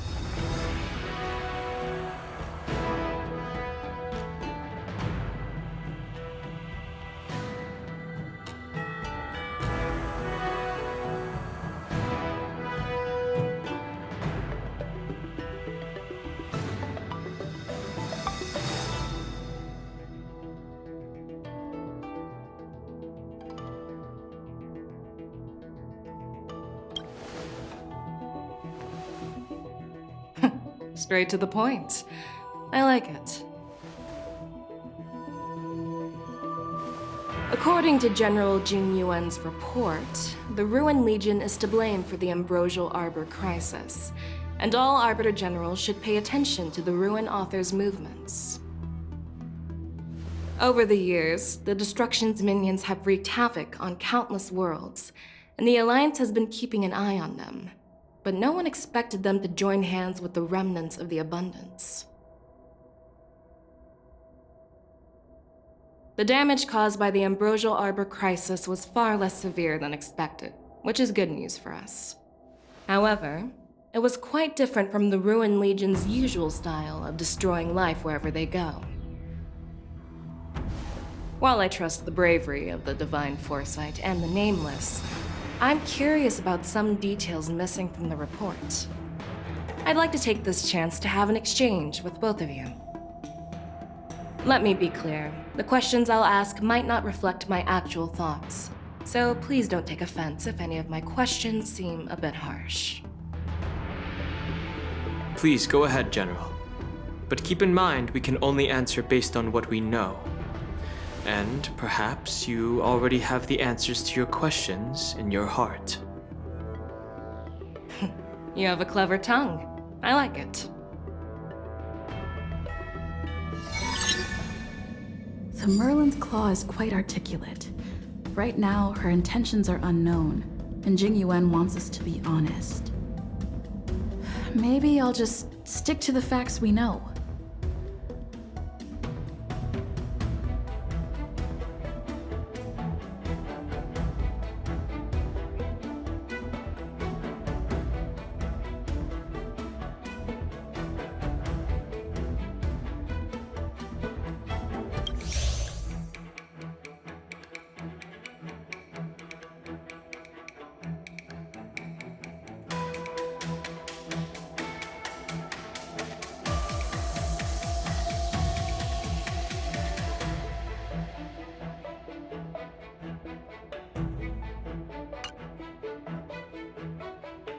Let's cut to the chase. Before the crisis struck, the Astral Express was guided here by a Stellaron hunter, a wanted felon, in an attempt to resolve the Stellaron crisis. However, everyone in the cosmos knows of the Stellaron hunter's reputation. So, why did you place so much trust in them? Could it be that some of you have a connection with them?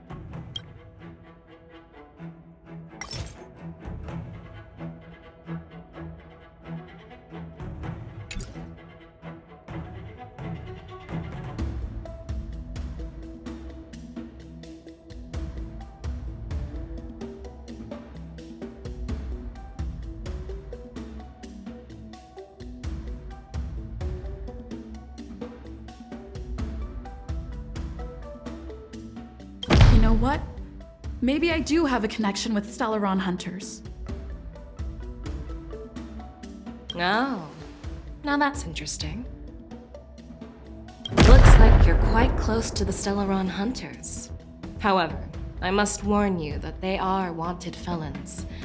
While I appreciate your honesty, being honest about this topic might make you look suspicious to some, you know? Let's move on to the next question. The reports suggest that Don Shu, the master of the disciples of Sanctus Medicus, colluded with the Lord Ravager and used the power of the Stellaron to resurrect the Ambrosial Arbor.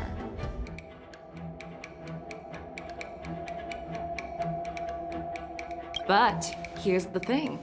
Don Shu was just a chief alchemist. Even if she colluded with our enemies and summoned the Stellaron, how did she manage to bypass the Videodora guards around the Ambrosial Arbor?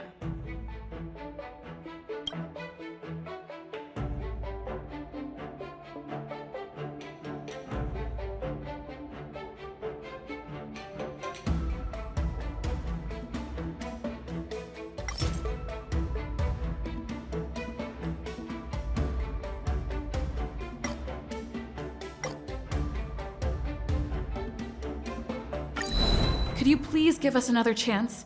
I'd like to answer that question again. No problem. But remember that a debate is like a duel. The more you hesitate, the farther you are from victory.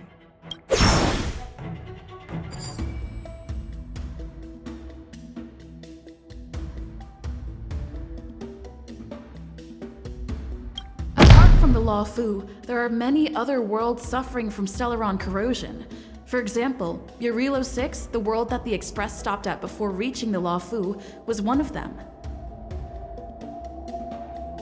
To the Express, Stellarons act as roadblocks on the Silver Rail and pose risks to the warping process.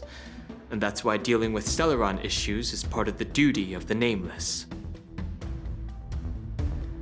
Ah, I've heard about those problems caused by Stellarons. The Express connects various worlds, so it makes sense for you to take care of this. The cosmos is a mess, and the Trailblazers are just doing their best to fix it. I understand. Let's move on to the next question. The reports suggest that Don Shu, the master of the disciples of Sanctus Medicus, colluded with the Lord Ravager and used the power of the Stellaron to resurrect the Ambrosial Arbor. But here's the thing. Don Shu was just a chief alchemist.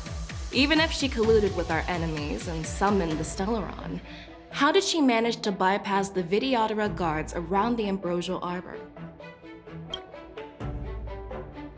The answer seems rather simple, doesn't it? The preceptors of the Law Fu abandoned their duty to guard the Ambrosial Arbor and colluded with the disciples of Sanctus Medicus. That's a possibility. But there's another scenario to consider. General Jing Yuan brought back Mr. Don Hung, who had been in exile for a long time. As a result, Don Hung parted the seas, eventually leading to the resurrection of the Ambrosial Arbor. I never intended to trespass on the Xianzhou ship, but...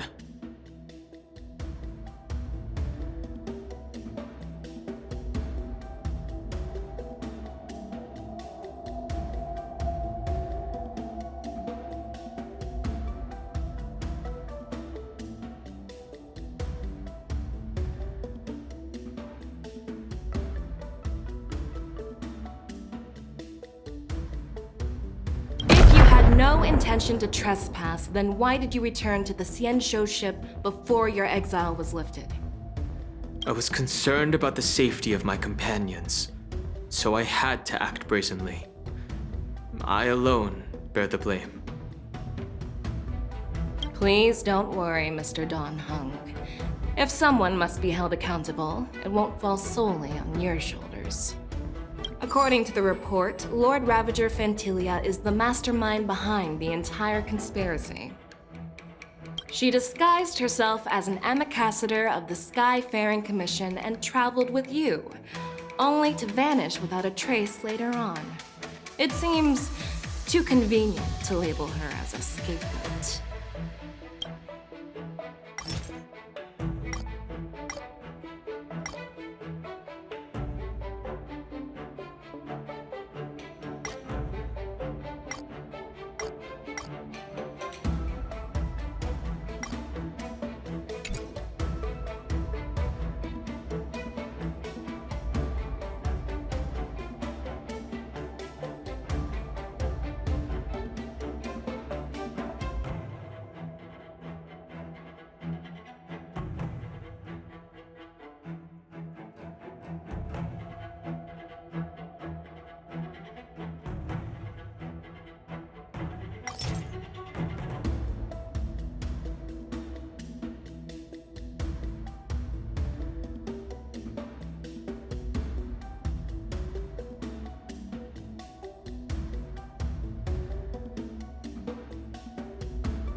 Could you please give us another chance?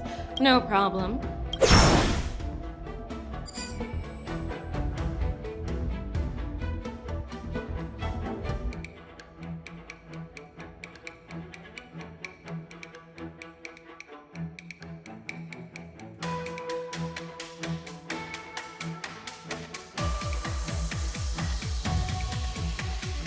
I personally met Don Shu once.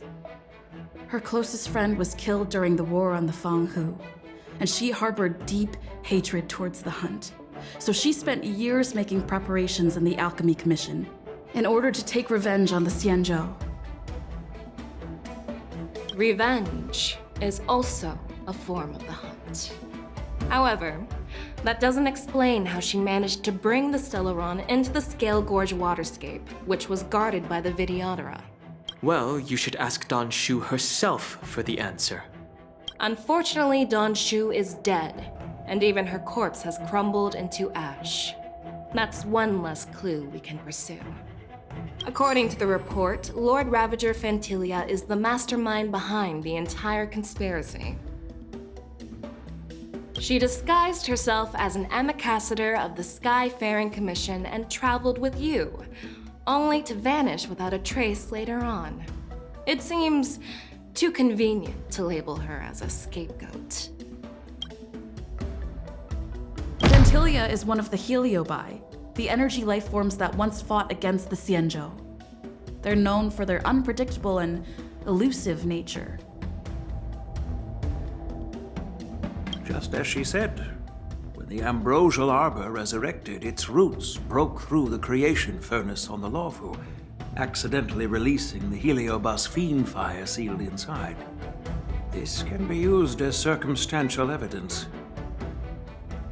If Elder Huai Yen accepts the explanation, so do I. Oh, it seems that your answers have addressed all my questions. Generals, I am finished with my questioning. So, what do you think, General Fei Shao? Have the doubts in the report been cleared up? The two nameless have been honest in their answers. Even though there are some tricky details, my intuition tells me there is nothing wrong. However, the 3 questions I posed earlier were not just for the Nameless, but for you too, General Jing Yuan. First, the disciples of Sanctus Medicus grew uninterrupted on the Law Fu, yet the 6 charioteers were not aware of it. That was a dereliction of duty. Second, you believed in the Stellaron Hunter's prophecy and entrusted outsiders to solve the crisis, even granting them access to the Plague Mark. That was a dereliction of responsibility. Third, you insist on holding the war dance right after the Ambrosial Arbor crisis, putting the Lawfu back in the spotlight. That is a dereliction of wisdom. Merlin's Claw.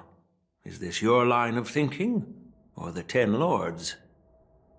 From the moment I walked in, I made it clear that the questions I'd ask might not reflect my actual thoughts.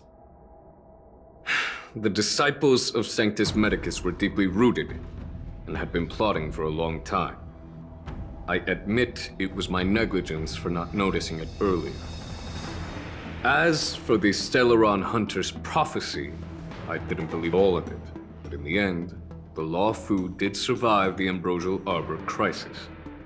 So, I think it's safe to say that Elio's prophecy about the future holds some merit. And as for the war dance, do you think I'm unaware of the risks? However, risks can also be opportunities. The Law Fu has lain low for too long. I believe it's time to stir up the dregs hidden in the depths and wash them away once and for all. Just as I expected from our sophisticated divine foresight. You have a way with words. I like it. But, unfortunately, ever since the report was submitted, the Alliance has been filled with rumors and speculation. Even within the Lawfu, there are people accusing you of neglecting your duties, resulting in the Ambrosial Arbor's resurrection. So what are your thoughts on all of this, General Fei Shao? As a fellow Arbiter General, I fully understand the difficulties of this position. Personally, I think all these rumors are meaningless drivel. Across the sea of stars, the divine foresight knows better than anyone else what happened on the Lawfu and the meaning behind it. Just as what happened on the Xianzhou Yaoqing recently. You mean the Xianzhou Yaoqing is also... The scouts of the Verdant Knights have sent back reports that Borisin are making trouble again. The Borisin packs that were once divided and scattered have started swallowing each other up, forming larger and larger packs. Moreover, there's an entity named Mongus behind it all. An entity? According to the report, this entity isn't actually a Borisin. It's a woman claiming to be the messenger of the Master of Immortality. She's described as having 12 faces and 12 pairs of fangs, as cruel as poison and as elusive as quicksand. The Borisin believe she'll give them a chance to rise again. That's Ventilia. That's right. You're lucky that I'm the one who came this time. If it were the Patina Justice or the Seer Strategist, this conversation might not be so friendly. I've always had faith in my instincts, so I don't doubt your good intentions. But the Alliance has its fair share of questions and doubts about the Lawfu. So, my plan is to come up with an acceptable answer to satisfy the Alliance. What's in this plan, General Fei Shao? General Jing Yuan, you already know what has to be done. But since you don't want to be the bad guy, I'll take care of it for you. You need the final word from the Ten Lords Commission to quell any doubts. And for that, I'll have to ask the 2 Nameless to visit the Shackling Prison. No, I'm not imprisoning you. While you're there, I'll ask a judge in the 10 Lords Commission's Interrogation Division to record a detailed testimony with the karmic mirror from both of you. We'll fill in the gaps that weren't covered in the report and silence any protests within the Alliance. I'm okay with that.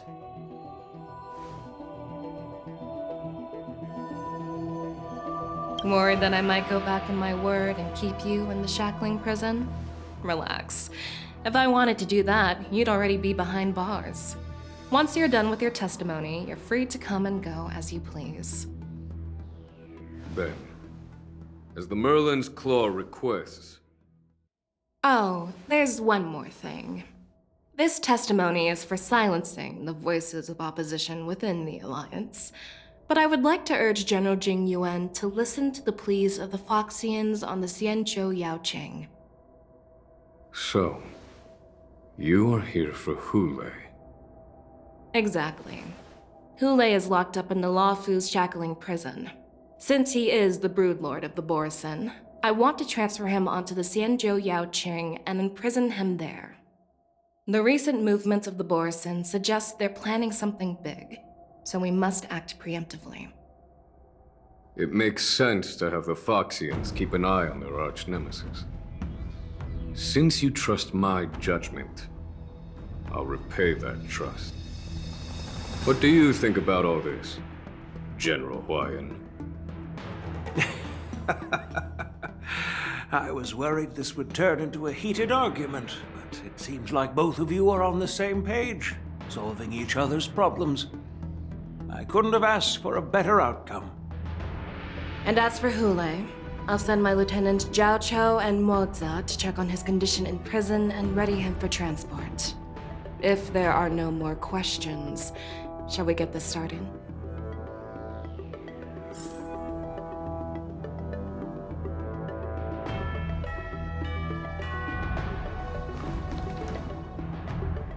Well, I'm glad we managed to talk this out.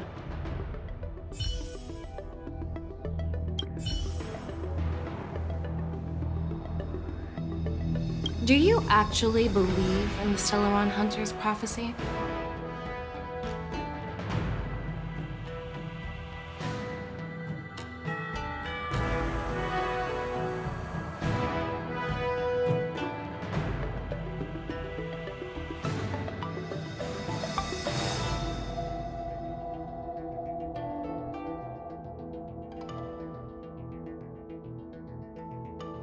Yes, I do. That's why I'm here. I understand. You're definitely a unique individual, just like Huayan said. I hope you'll walk alongside the Rainbow's path as a friend,